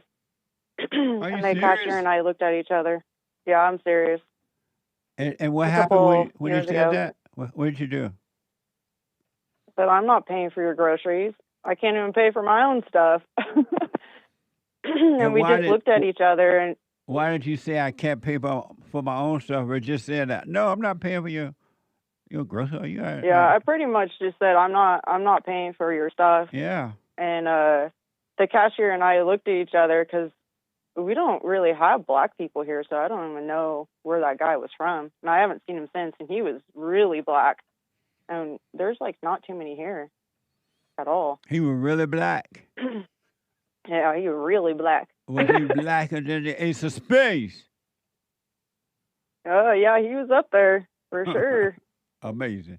But no, the this so-called civil rights movement is only going to get worse. It's not going to get better at all.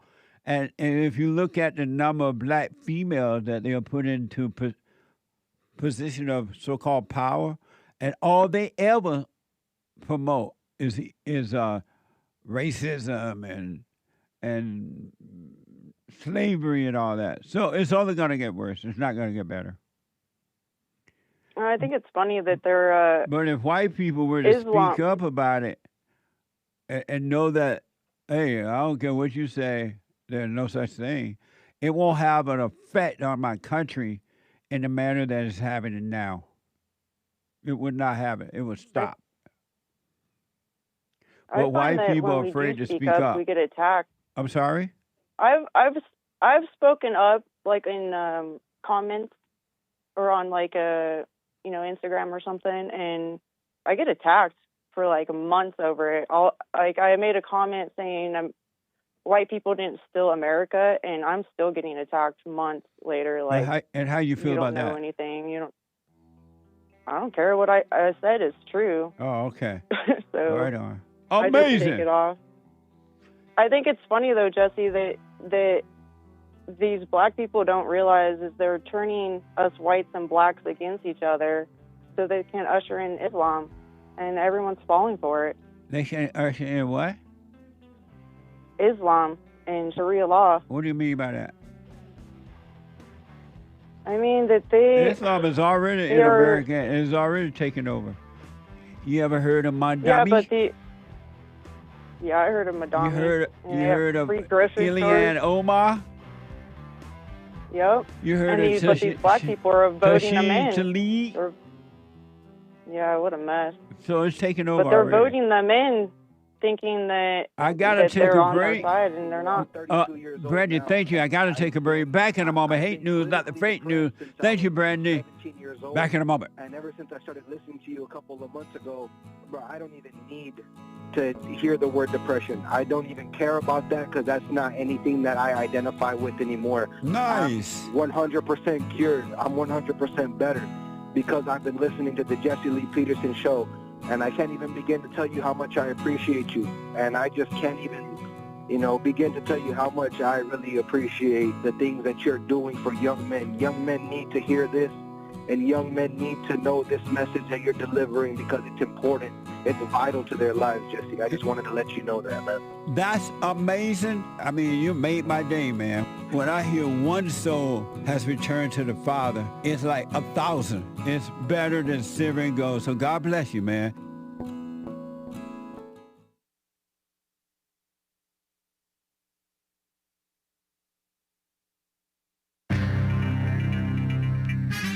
Some serious mess going on in the world. This is the end of hour 2 already of Express Yourself Friday. Get it off your chest day.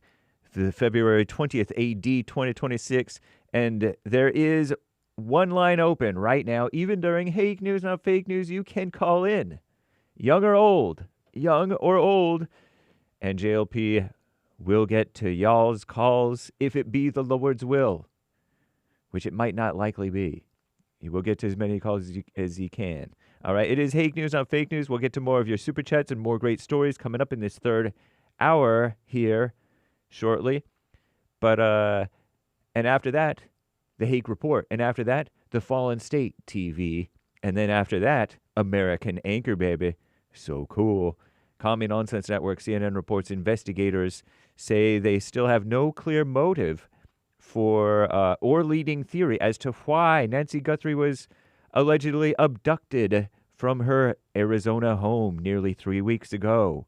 A private donor is now backing a new $100,000 reward for information leading to the arrest of Nancy Guthrie's captors. Meanwhile, Pima County Sheriff's Department and the FBI increased their reward to $100,000. So it's double.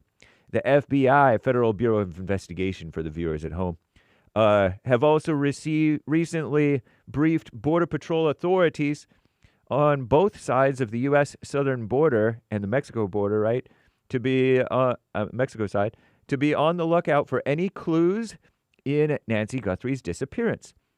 On Thursday, Mexican officials said there is currently no indication that the 84-year-old was brought into Mexico. All right. And it is southeastern Arizona, I believe. And you got to watch out for the illegals over there. And the illegals got to watch out for La Migra. The Olympics, day 13 of the Winter Olympics, was a triumph for Team USA. A woman got something, Alyssa Liu, L-I-U, Liu. Many Americans were hoping to keep the streak alive through the weekend. Alyssa Liu, L-Y-A-L-Y-S-A for her first name, became the first American in 24 years to win gold in women's figure skating. Congratulations.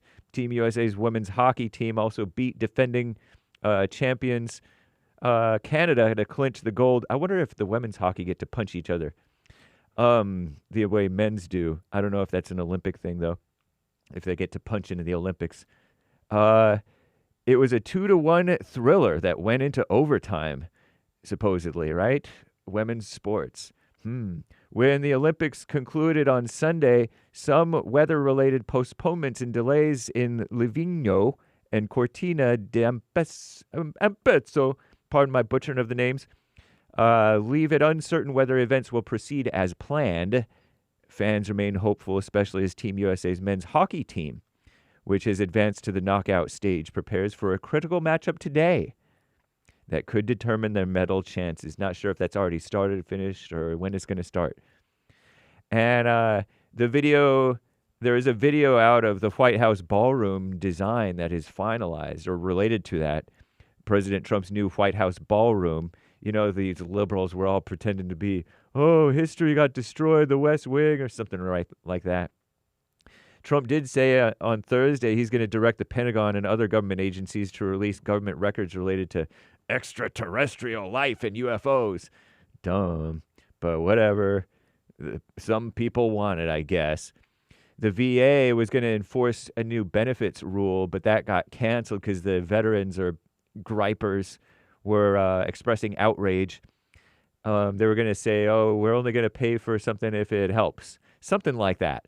I could be butchering the little report there, but I'm not that interested in getting to that specifically because nothing happened, basically.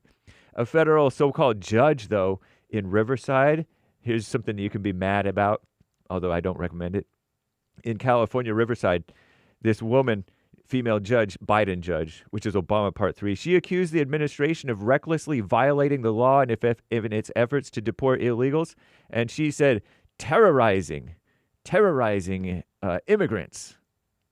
I'm James Hake, JLP, Hour 3.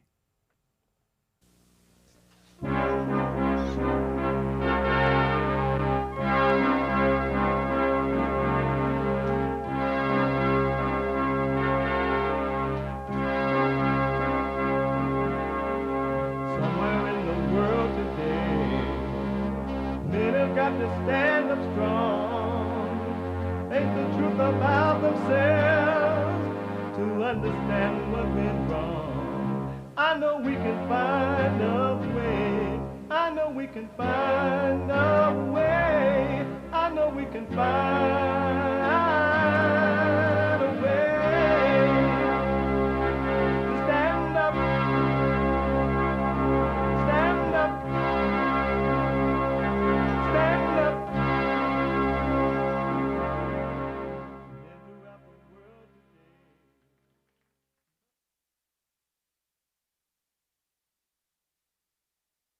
Uniting the races with truth instead of dividing them with lies. We're also rebuilding the family by rebuilding the man. I am Jesse Lee Peterson. Good morning.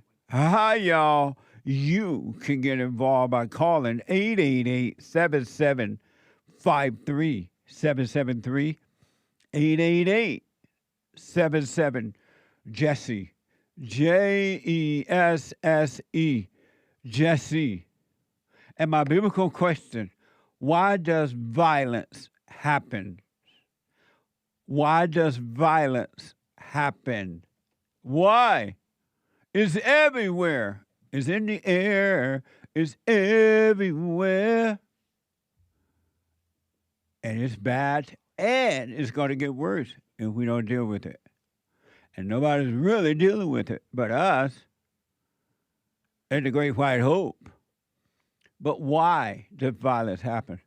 We have every way that you can watch and support the show listed on jesseleepeterson.com/show, jesseleepeterson.com/show.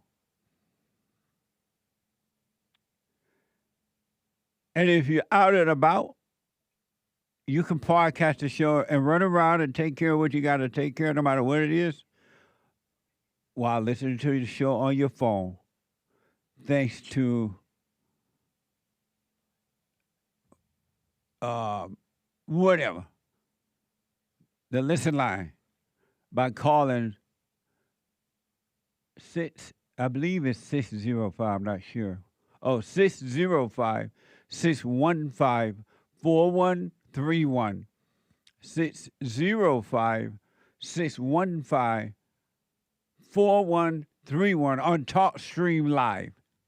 Thank you, TalkStream Live, for making it possible. You made it possible. And to donate and have your comments read out loud, go to buymeacoffee.com/JLP Talk.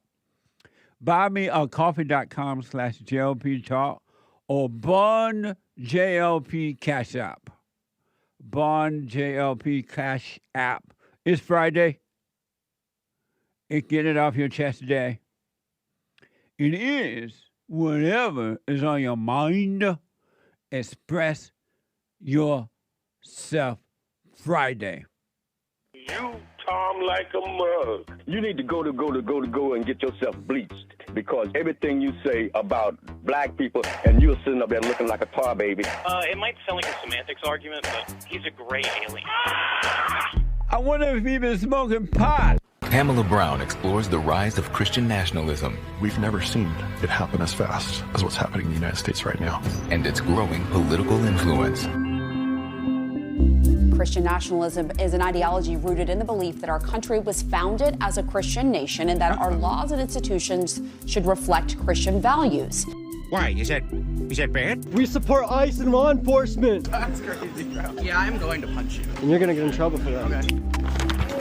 Yourself. Whoa. Students that did walk out, the deputies are dealing with ICE protests on campus that was friendly and supposed to be safe.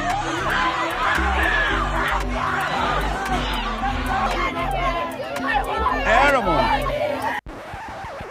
I love him. I don't want to hear nothing you got to say about that racist stuff. And don't be looking at me on the news, hating on me because I'm standing up for somebody that deserves to be standing up for. Get off the man's back. Let him do his job. He's doing the right thing. Back up off of him. And Grandma said it.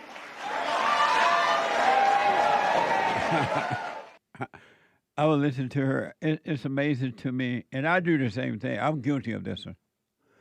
That black people don't speak well, They don't speak English well. And I remember in the good old days, that was not accepted. When I can hear my English teacher now going off on me for not speaking proper English. And she was black. But it's so accepted now that it's not even funny. It's just, okay, speak black. What the? But let me just tell you this. And number one, we had the ladies' forum last night. Everybody and they mama showed up, and black. And if you're white, everybody, their mama showed up. It was an amazing women's forum last night. Ladies, you know what? I said this year, James, remind me this on Sunday. I said we're going up to the 30th floor this year. We're going to the 50th floor. We're going higher than 30 and the way that the ladies are working, they'll be at the 30th floor soon. So we're going up to the 50th floor this year. We're going to leave the basement and the first floor. Last night meeting was a blessing. It was interesting. So stay with it, ladies. Stay with it. Stay with it. And I went to bed late last night as a result. I had to tell the ladies when the meeting was ended, and they were sitting around chatting with each other, fellowshipping. I'm like, y'all ain't never going to leave? I go home. I got to bed really late. I closed my eyes only for a moment. I close my eyes only for a moment, and the moment's gone. Dust in the wind. It was like dust in the wind. I closed my eyes for a moment, and it was 3 o'clock already. I was like, what the? And I would have been really late. But a man got to do what a man got to do. It was worth it. It really, really was. And so what I forgot to mention at the beginning of this month, February, I forgot to mention. I was like, what the? I think Hake was somebody reminded me of it. That this second Sunday, I believe, maybe the first, second Sunday of February. Oh, yeah, a counseling guy reminded me. I was counseling, and he reminded me that this month was Bonds, my nonprofit organization, birthday. As of the second, I always measure about the second month of, second Sunday in February, because I remember the second Sunday. So I don't remember the date. The year was 1990. But the second,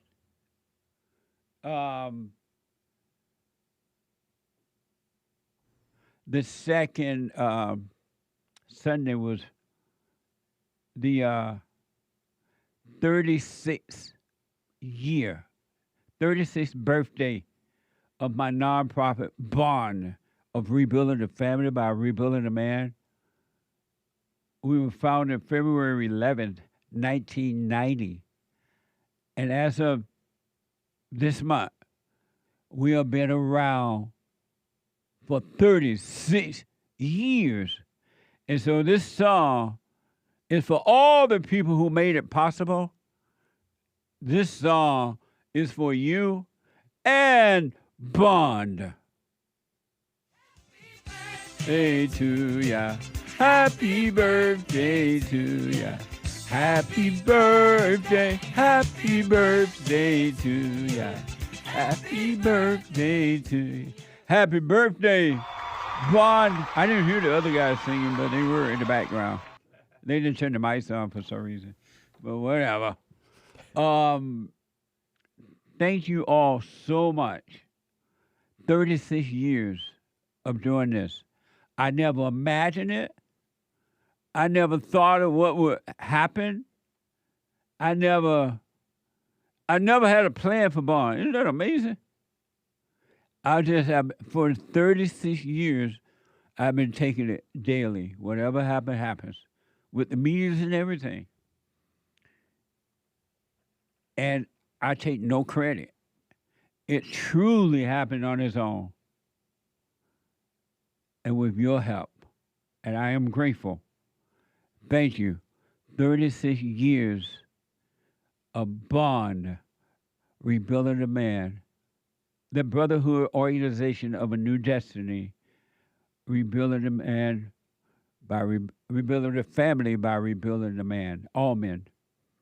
And the ladies too now, the ladies are heavily involved as well. They want the truth as well. So stay with us, stay with us, stay with it.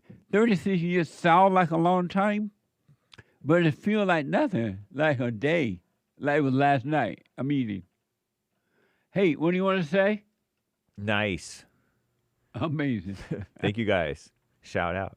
Shout out. And I think my first came on the 17th anniversary of Bond. Oh, was yeah? my first meeting at Bond. Right. 'Cause I showed up in February of 2007. Amazing. Uh-huh. You remember that? Yep. The date. Yeah. That's amazing. Uh-huh. I remember when Hate first showed up, he was so pitiful. I mean, downright pitiful and weak and pathetic. Hate was so weak that I started to, before we start the Sunday morning fellowship, I would have Hate come up and talk. And he was shaking in his boots and just could barely speak. And so every Sunday I would have him come up, and he was so afraid. He said, you stopped coming for a while, right? Or you said you would if I keep having you up. I did stop coming. I was hanging out with my friend. He stopped coming. And I was like, oh, this is nice.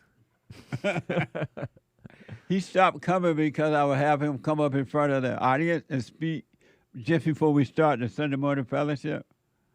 And so I said, all right, I won't do that. I'll stop. I won't call you up. And then he stayed. He forgot about his friend then. But now when I see him, I don't even remember that until I have to remember right now. He grew. Everything. It was amazing to see the change happen without really noticing it. It's like seeing your kids grow from child to adult. One day you look around and they're full grown. And so, and I've seen so many men and women grow like that. Really. Amazing, huh? Yep. It's pretty cool. Nice. So you're telling me that there's a video on the 27th anniversary? No, yeah, there was a video that Daniel put out on the Bond YouTube channel from the 27th anniversary. Not a clip that we can play here, right? But a video on the Bond YouTube channel where you were celebrating the 27th anniversary. Amazing. Yep. 36 years. I can't. When I say it, it's hard to believe it. Because it look like 36 years will feel different, like old or something. It's almost half your lifetime. Almost half of whose lifetime? Yours. So far. Whatever.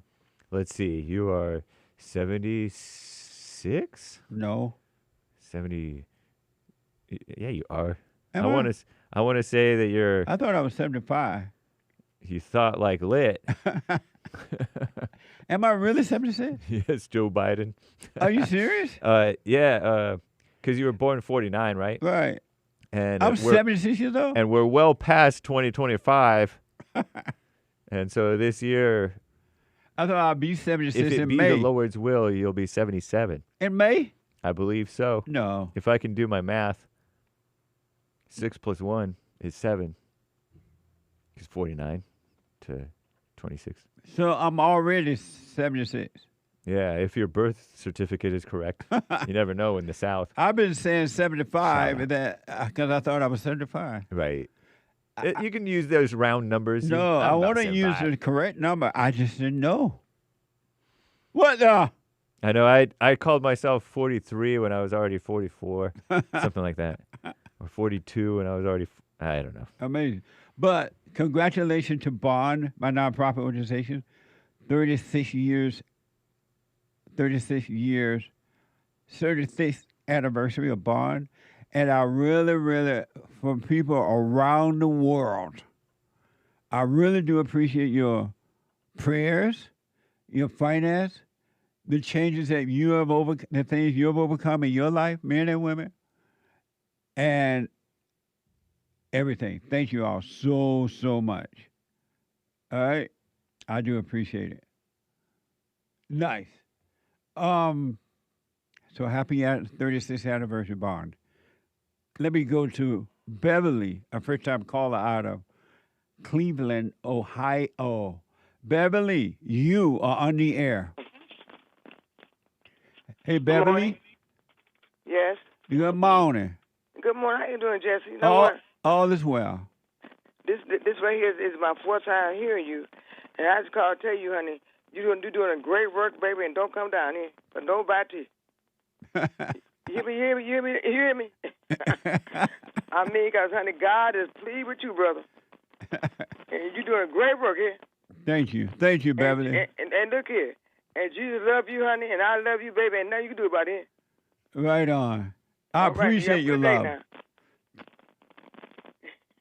Thank you, Beverly. Amazing. Amazing. Let me go to Eva out of Tennessee. Eva, you are on the air. Hey, Jesse. Hey, Eva. What's going on? I have an aunt named Eva on my daddy's side of the family. Yeah, I know. Hey, Eva. You tell me that. Right on. Well, I'm going to go ahead and ask you the question I wanted to ask is how I overcome something that happened 20 years ago. By forgiving. Forgiving who? Like whatever happened. I mean, like, would I have to go to those people and forgive them? No. I don't know where they... No. Just realize they could not help themselves. Forgive them. They know not what they do. They were blind as you before you start. If you're working on yourself, before you start working on yourself, you were blind. So forgive them. Don't hold anything against them. And your body have already healed from the situation, but now your spirit will heal because you have forgiven. The way to defeat evil is to forgive. I thought about that because ever since I've been listening to your show, you talk about how you have to forgive your parents and all that. Yes. And I forgave my parents, and then I thought, well, I've got to forgive these people because whenever this happened to me, I feel like that shaped my whole life, and it basically, every decision that I made after that was because of that moment. No, it was not because of that moment. It was because you became angry. Had you not become angry when that happened, it would not have affected you at all. You would have walked away from the situation free. And if it was a body situation, you felt some pain in your body, but the real you would not have felt anything about it at all. But you became angry, and no one told you don't be angry. And so that's why you have not forgotten about it, because you have not forgiven it. Well, I told myself, like, I forgive these people, but I don't know how to. How come it's still nothing has changed after I've forgiven them? Like, I understand that they didn't know what they were doing. Right. And, I put myself in a predicament. Yeah. So there is responsibility on both sides. So now, when the thoughts come about it, just be aware of the thoughts, but don't call the thoughts you. Do nothing about it, but just be aware that the devil is trying to remind you of a past which doesn't exist. Because when that happened, it happened then. It's not happening now. But if you listen to thoughts which are evil and not your own, they're going to try to make you think it's still happening. And it's not. So when the thoughts come about it, let it pass. And eventually you will have no more thoughts about it. You will forget about it. I recently started back on medication because of that. And I don't know if that's, I don't know. But I get really a lot of anxiety, and I've been wanting to go back to church. And I went to church for a whole year, but it was torture for me to go to church because of how anxious I get going places and being around a lot of people. It stresses me, but I force myself to go. And I thought that if I did that, I would be able to work through it or whatever. And it never changed. But I feel like I want to go back to church, but I can't. So I'm wanting to, I just got put back on medication, and I was hoping that would help me. I don't know. No. Help me go back to church. And who is afraid to go to church? Who are you? I don't know who I am. That's the problem. Right. And what I want you to know, the fear that you have about that's in your body, your mind and body, of going to church is not you. And so don't ever call the fear you again. Be aware of the fear, feel the fear, live with the fear, but don't call the fear you. And then go to church anyway, shaking in your boots with the fear. Mm-hmm. Feel it. Do nothing about it. And I promise you, if you don't fight with it, if you don't call it you, it will be taken away from you. And you will see that the fear was always an illusion. It was never real. But because you believed it, it stopped you from living your life. Be aware of the fear, feel the fear, get in the fear, let the fear happen, but don't argue with it. Don't call it you. Just be aware. Like right now I'm feeling that I get crying and stuff. Is that part of like the anger and the fear too? Yes. That's not even you crying. It's the fear. Yeah. It's the ego, evil nature that's in your mind and emotions in your body, but it's not you. I promise you, Eva, it is not you, but you have identified with it by calling it you and thinking that it was you. And so it's a man thinking, so it is. It's not you at all.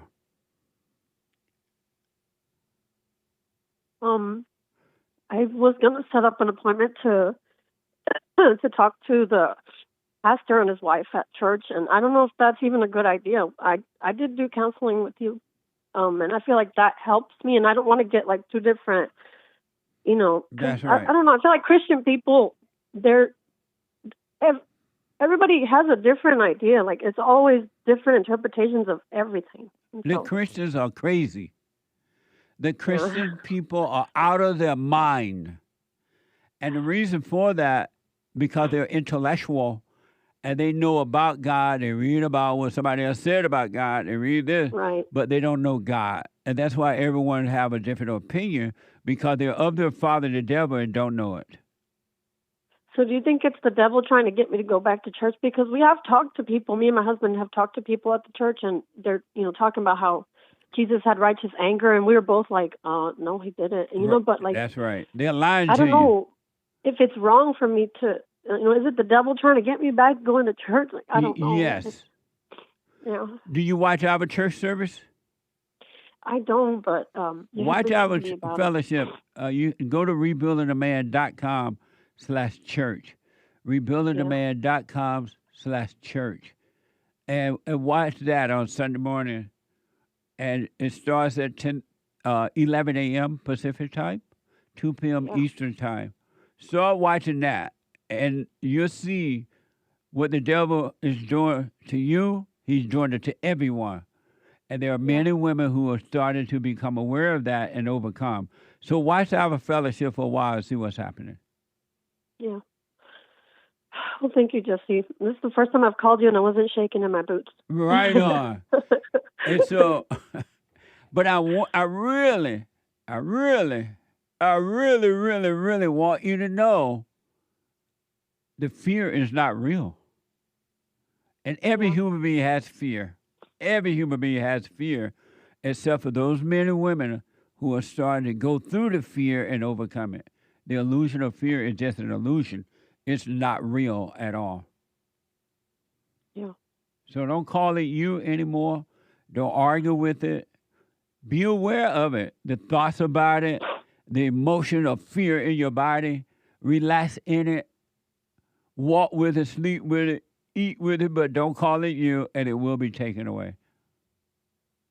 That's so crazy. I feel like I just now, you know, when the crying starts to like want to happen, Yes. I finally can look at it, and now it's basically just went away. Absolutely. It's like you're observing it, and I'm looking at it, and I'm not getting angry at it, because I used to get really angry when I would cry, because it reminded me of my mom. Yeah. But I don't know. I feel like there's a lot of change happening, and I'm really grateful for that. When she's And I'm crying, grateful for you.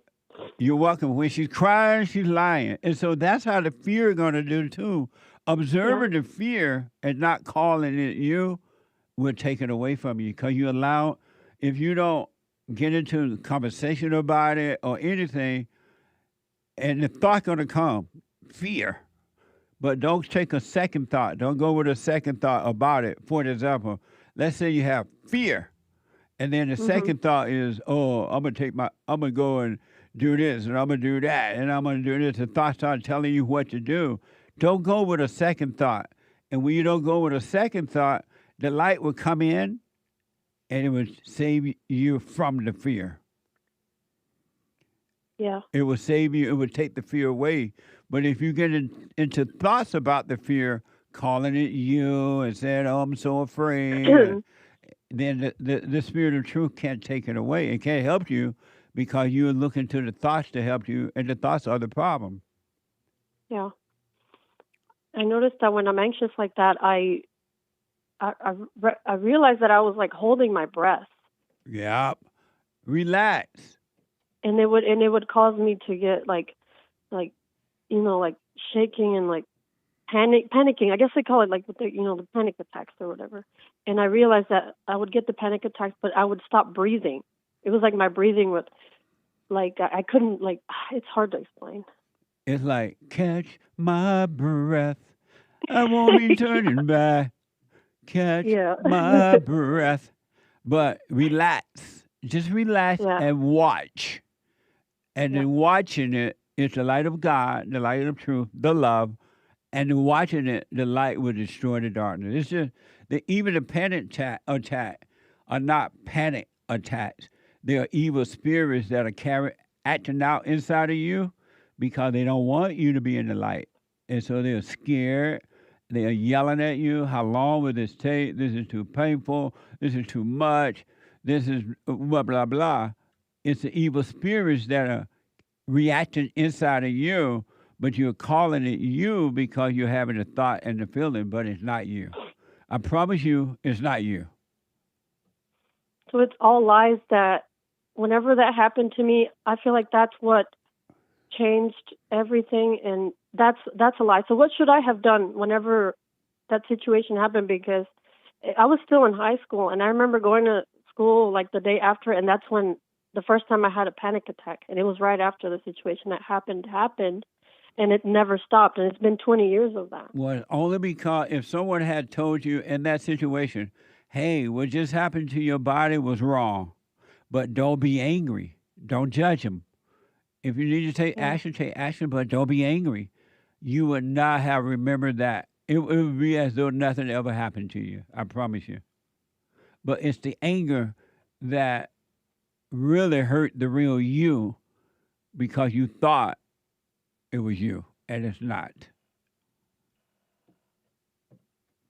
You would be done with that situation as long that very same day had you not gotten angry.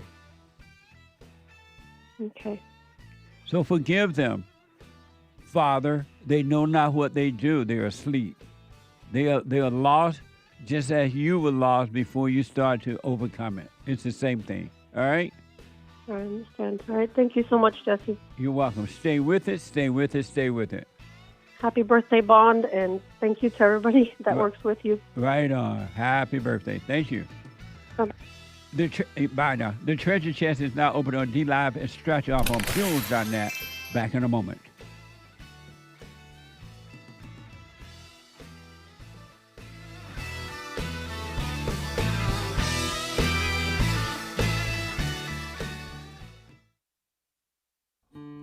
We have a counseling service, and I have to admit, thanks to God, it is the best counseling service on this side of heaven. I counsel with men and women families, individuals around the world. Most people are unhappy, they're miserable, they have rough lives, they're depressed, suicidal, young and old, of all races. I understand, I know why, and I do understand it. Because exactly what's happening in me is happening with everybody outside of me, inside of them. And I've noticed that with those who really, really, really want to understand, they overcome it just like that, out of one counseling session. If you need counseling, you can go to rebuildingtheman.com or call 800-411-2663. 800-411-BOND. Best counseling service on this side of heaven.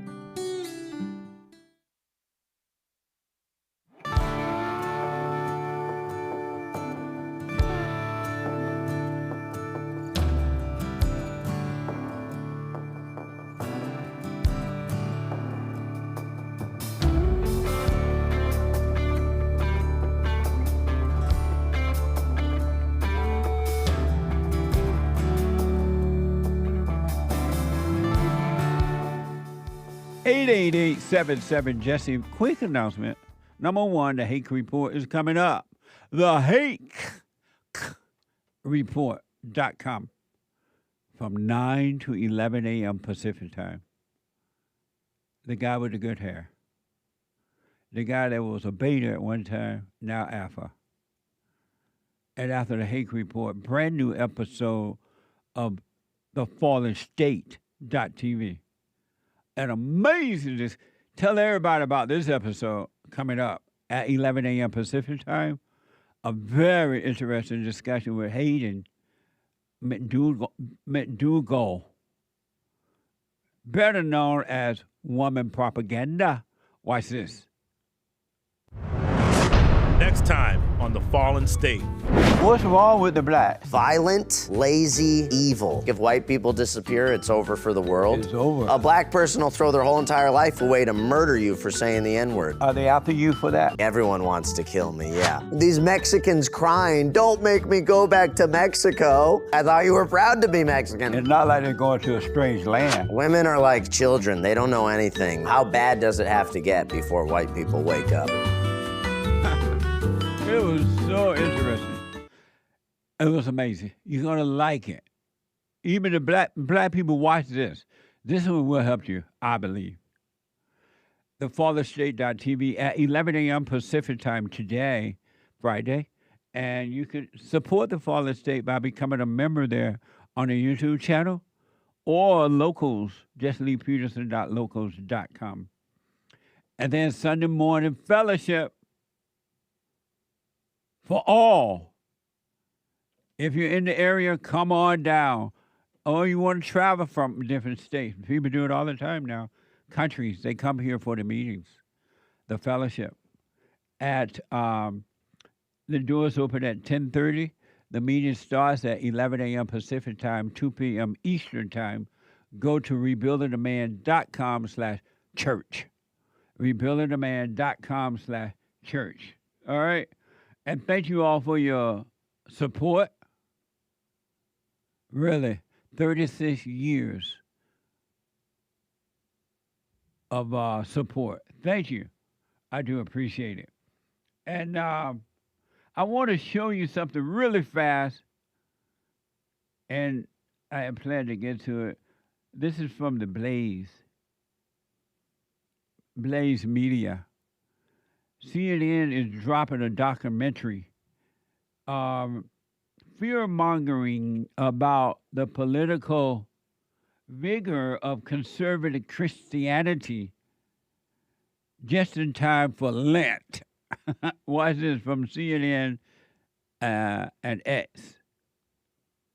Well, for the past several months, I've been working on a special project examining the growing influence of Christian nationalism in America. If you're not familiar, Christian nationalism is an ideology rooted in the belief that our country was founded as a Christian nation and that our laws and institutions should reflect Christian values. It should. In the lead up to my hour-long documentary this weekend, we're going to bring you a preview of what you'll see, starting off with the assassination of Charlie Kirk last year. Charles James Kirk was heinously murdered. I forgive him. him. Oh, no.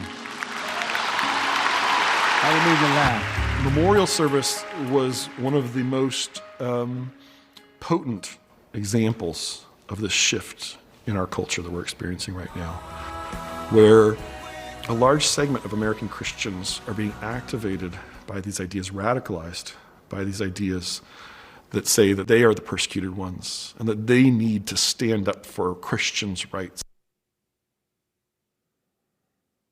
Amazing, huh? Hey, you said what about anti? Seems like anti-Christian terrorism is more the obvious threat. They even covered it with that shooting of Charlie Kirk. Yeah. What a mess, huh? Mm-hmm. The only problem with that, these people looking up at the sky and holding their hands up, they're just more of the same. Indeed. This is why white people lost their country, because holding your hands up and looking up at the sky ain't doing it. And you're still afraid. That's a fact. Though I prefer that than nothing, I guess, because at least they want to be right and do right. But Some of them. That ain't going to solve it. When you put those hands down and stop looking up at the sky, you go home and you cry. But it's better than nothing, I guess. And two other quick ones. This and CNN is so wicked, huh? What the? They would prefer to promote anything but Christianity in a Christian country. Here's Grot is reporting that this post shares a classroom video of middle school age student chanting anti-ICE slogan, including profanity, during what appears to be a teacher-led performance. I can't believe this, but I do believe this because I know evil now. I understand evil. Watch this from X. My name is KAYLEY. Hi, my name is Rafa. Hi, my name is Ulysses, and we're presenting The Story of Others. The stories of others, intertwining like brothers, trying to change and free from struggles, while at the same time hoping for help under the covers, unrecognized by others. We are all humans, no matter the race. No disgrace, we all deserve a place, and we shouldn't have to pick up our pace because a police officer is in our face or a crazy white lady sprays us with mace. We all are not thugs, and we all deserve hugs, and some of us won't even crush bugs. We're getting deported by ICE, and I can't understand why everyone can't suffice. We have might, so we must fight. Protest for our rights, look at the future, and set our sights. ICE. Cooked, our system is cooked. Booked, our president should read a book. Shook, every time we see an officer, we shouldn't be shook. Look, we shouldn't be judged on the way we look. Light shines through the darkest times, no matter the bull. They will not fold if we all uphold the stories of others, intertwining like brothers, trying to change and free from struggles. We can shine as we work together, and who knows, maybe like the phoenix, we will continue to rise. That is so wicked that I can't find any other word for that. That's pure evil. And the kid said F ICE and threw up a finger. And the teacher, it looked like, I guess that's the teacher sitting there. They are teaching this to your children while you are allowing it to happen. The mothers don't want to stay home with them. And the father doesn't have time. He's out trying to earn a living. And they're brainwashing your children like that.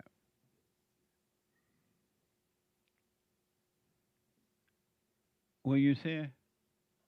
Where's the CNN expose on that? I rest my case. Isn't that amazing? Think about that. Your kids are supposed to be at school learning reading, writing, and arithmetic, but they're literally being taught that kind of evil.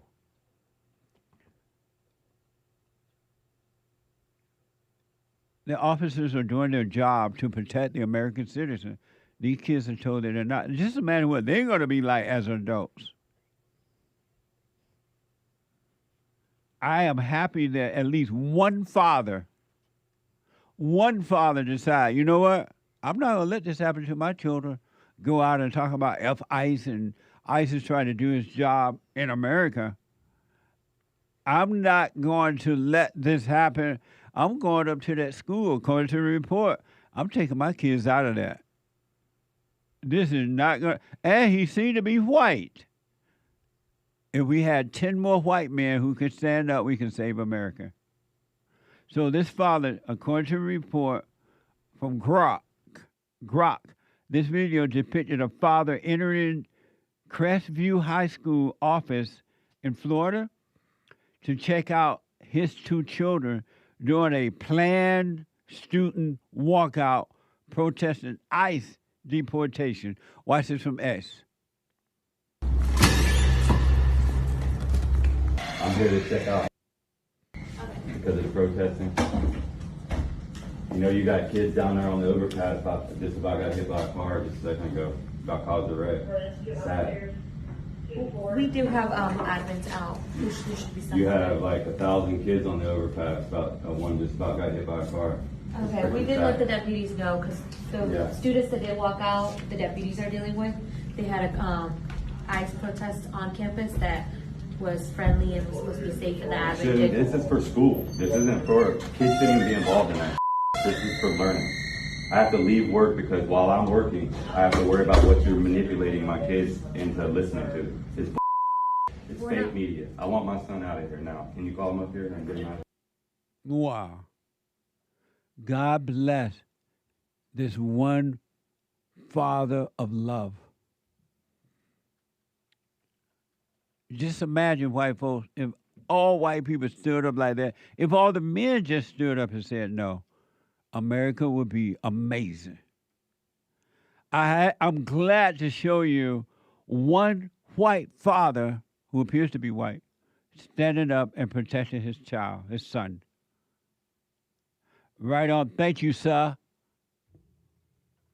You remind me of this guy.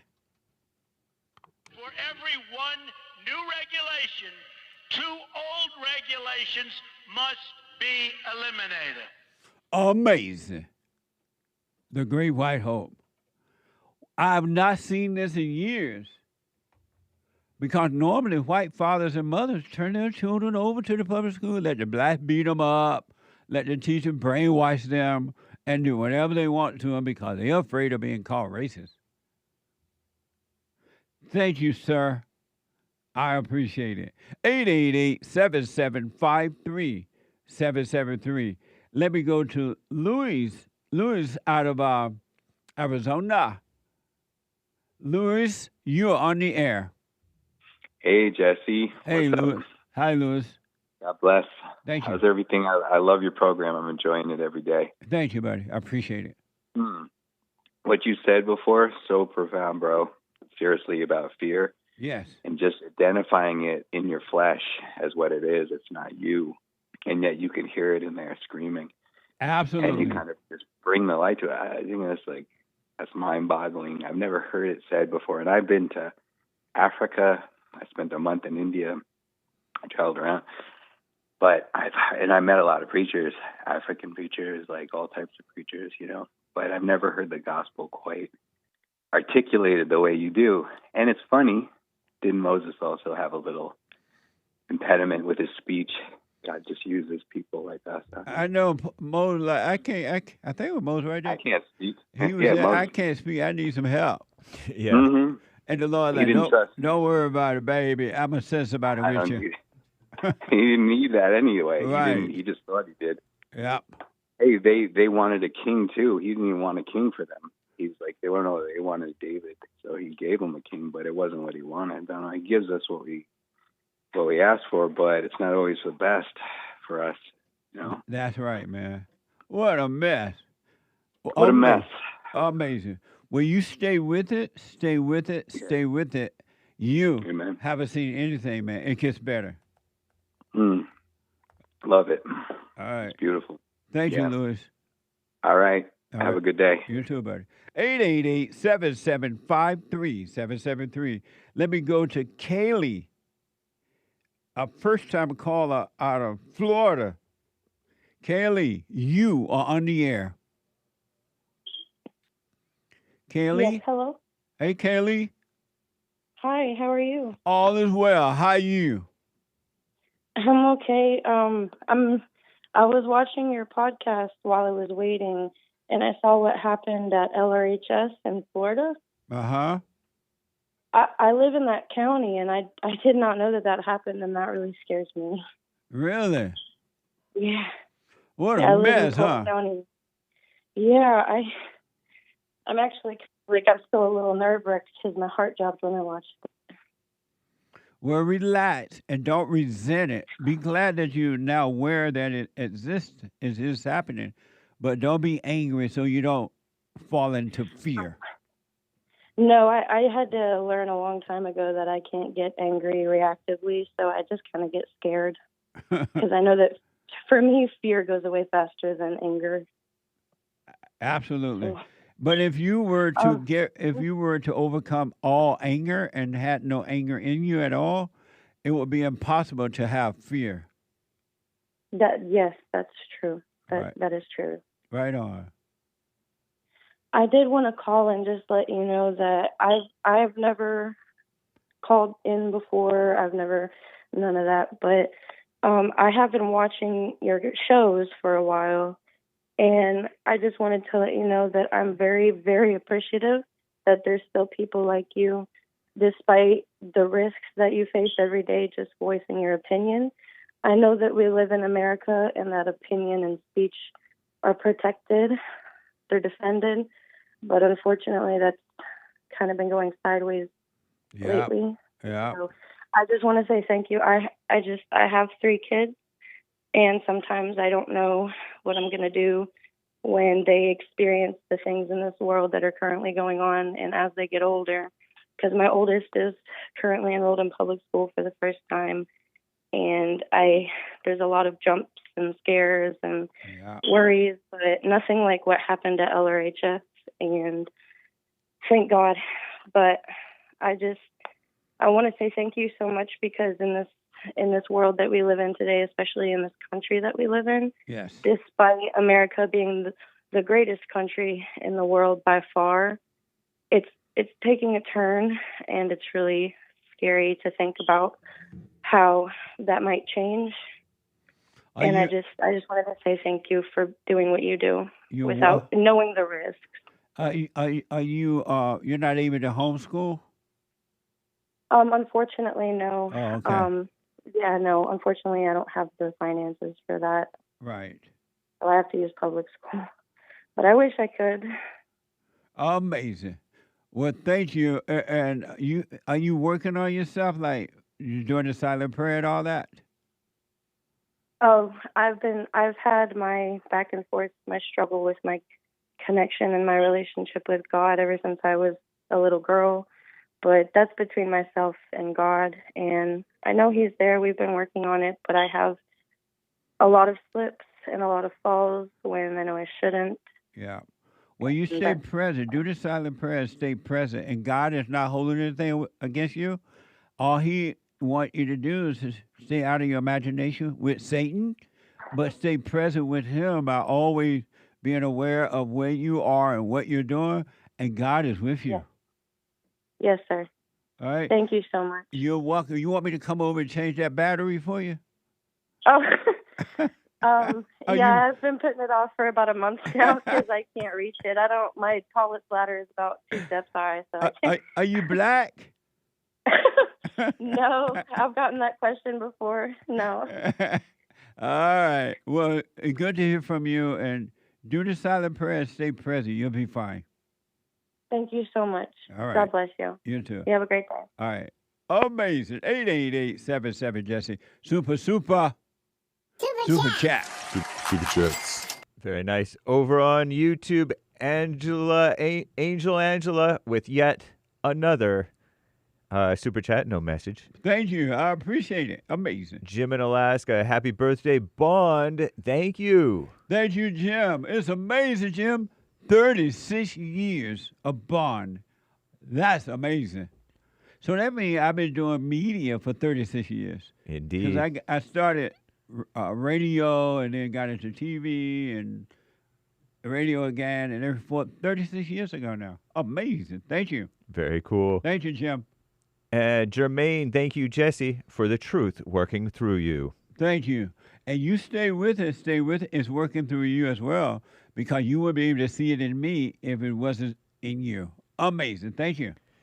Moses Props with a couple of super chats. That's amazing. One day before my birthday, he says. What, Bond or my birthday? Maybe Bond. Amazing. Thank you.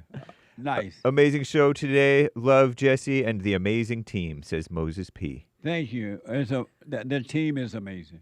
And thank you for helping us to make that possible. Thank you. Kaya in North Carolina. Happy birthday to the best nonprofit on this side of heaven. Words cannot express the gratitude within me for the first time I heard a JLP clip 5 short years ago. Overcoming is amazing. Love y'all. Cheers to many, many, many more birthdays. Right on. Hey, Kyle, thank you. And stay with it, stay with it, stay with it. Thank you for your support. But you stay with it. Amazing. Thank you very, mamma mia, hola, sí, señor, very much. Gracias. Sion says, Jesse, I love Hank, too. He reminds me of some ex-white country red boyfriend without the glasses emoji. And without the accent, he loves you. Tear, crying. And I don't know, I have number 3 boyfriend laughing. I feel safe and protected by y'all, I guess. Piano ain't nobody's business. Musical notes. If I do, if I decide to take the notion and jump in the ocean, ain't nobody business if I do. Amazing. Thank you, Sion. And you got 3 lovers. Wow. And we all love you the same. Thank you. Sean H., happy birthday to Bond. Thank God for the great black hope, my future president. I love you, Jesse. 4 hearts. Right on. I love you back. Thank you. Amazing. And thank you for your support. Thank you for the birthday wish. Very generous. Shout out to Cactus Eater Bear, Misty, Wolf 336, Groovy Monkey, Army Ann, and the D Live crew. Thank y'all. Amazing. Thank you all. I do. Good morning, D Live. Thank you all very much. Mio is a cute dog. Kappa Jesse, rest in peace. My granny, she got hit by a bazooka. Yeah, I think about her every time I hit the something that I shall not repeat, but it rhymes with it. Kaboom, kablow, kaboom. Amazing. And Grandma, is it real? I don't know. You never know. If it's true, may Grandma's soul rest in peace. Amazing. Thank you. Walking Roscoe. Here's another poem. Bond going strong by the grace of God. Yeah. Freeing minds, silent prayer with a nod. Christ is the only way. The Father keeps us growing day by day to day. Love y'all. Thank you. As Nick Fontaine says, Christ is King. Christ is King. Thank you. Amazing. Pastor Chatelet on Rumble with the Rumble rant. Feed that ceiling bird, lady. Chirp. That's amazing. She Thank can't you. reach it. Right, She's a she man. can't reach it. Pastor Chatelet, 111 gold pills on pilled.net. If they have never seen anything like the current revival, they should go have a look at the first and second great awakenings that bookend the American Revolution. America was founded on Christ, and they hate Christ. That's for sure. What a mess. Thank you. Bulgar Wolf, happy birthday, Bond. Shout out the whole team. Thank you. Shout out. Thank you very much. Moses P. says another super chat, Bond. Very amazing. Nice. Thank you, Moses P. Very kind. Yeah. And thank you, guys. I do believe that may be all for now. Thank you all. And again, thank you all for helping to make 36 years possible. Amazing. Brody, a first-time caller out of Michigan. Go ahead. Hello. Wow, my bad. I'm nervous right now. My question for you is, how do I go about forgiving my mother? I'm 16. She died 3 years ago. And I can't really do it in person. By just realizing you're wrong for resenting her, being angry at her, because she could not help herself. Her mother screwed her up, and so your mother did the best she could. It wasn't right, but she couldn't help it. And knowing that alone, God will help you and cause you to forgive her. Yeah, I never really realized that until I started watching your show. It like stuck with me crazily, like opened my eyes, and it's like I'm very thankful. Well, you stay with, and you're 16 years old? Yes, sir. You're so fortunate to be coming back to reality at 16. You stay with it, and so when the thoughts about your mother come, let them pass. She could not help herself. Are you doing the silent prayer? No, sir. Start doing it. Go to rebuildingtheman.com/silent prayer. Rebuildingtheman.com/silent prayer, so that you can stay out of the thoughts. You can stay present with love, with the truth, and the truth will change your life, I promise. Understood. So call me. I'm out of time, but call me again so we can talk more, all right? Yes, sir. All right, Brody. Take care now. Thank you for your time. God bless you. God bless you. Thank you. I am so out of time. What an amazing Friday. Get it off your chest Friday. And 36th birthday of Bond, my nonprofit. Thank you all again for helping to make that possible. It took all of us to make that possible with the help of God. Let's do real fast super chat. Super chat. Super chats. Mio is a cute dog, says Jesse. My therapist recommended you. I am healed. Right on. Amazing. Very nice. Nice. And now I think that's all for now. Okay. Thank you very much. Rick from Virginia. Alex, our first time caller out of Utah. The calls that are coming in now. I'm out of time.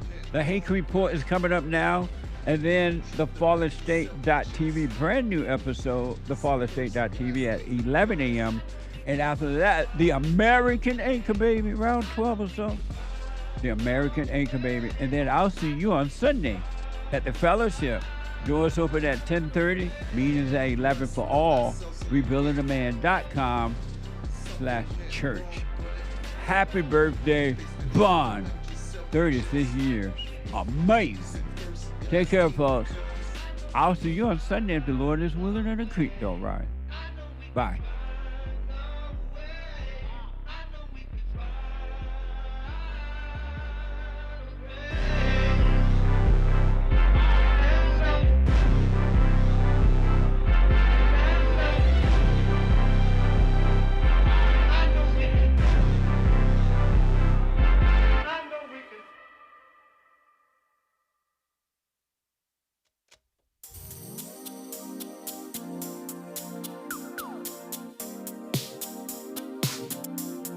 The views, information, thoughts, and opinions expressed during this show are the individual's own and do not represent the views, thoughts, and opinions of the JLP Network or Bond. Their appearance on the program does not imply an endorsement of them or any entity they represent. The material and information presented here is for general information purposes only. The JLP Network and Bond name and all forms and abbreviations are the property of its owner, and its use does not imply endorsement of or opposition to any specific organization, product, or service.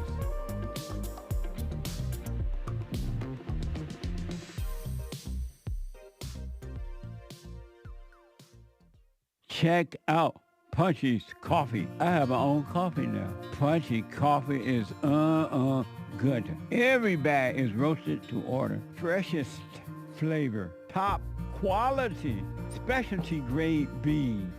Good. Every dime goes back to Bond, my nonprofit. And we are rebuilding the family by rebuilding the man. So when you're drinking coffee and enjoying it, just know you're helping somebody. Amazing coffee. Punchy has his own coffee now. What the? And it's so good. All the way from the plantation to my own coffee. Who would have thought? Did that coffee come from the plantation? Did I pick my own coffee? Check it out. Go to rebuildingtheman.com, rebuildingtheman.com/stores and get Punchy's Coffee.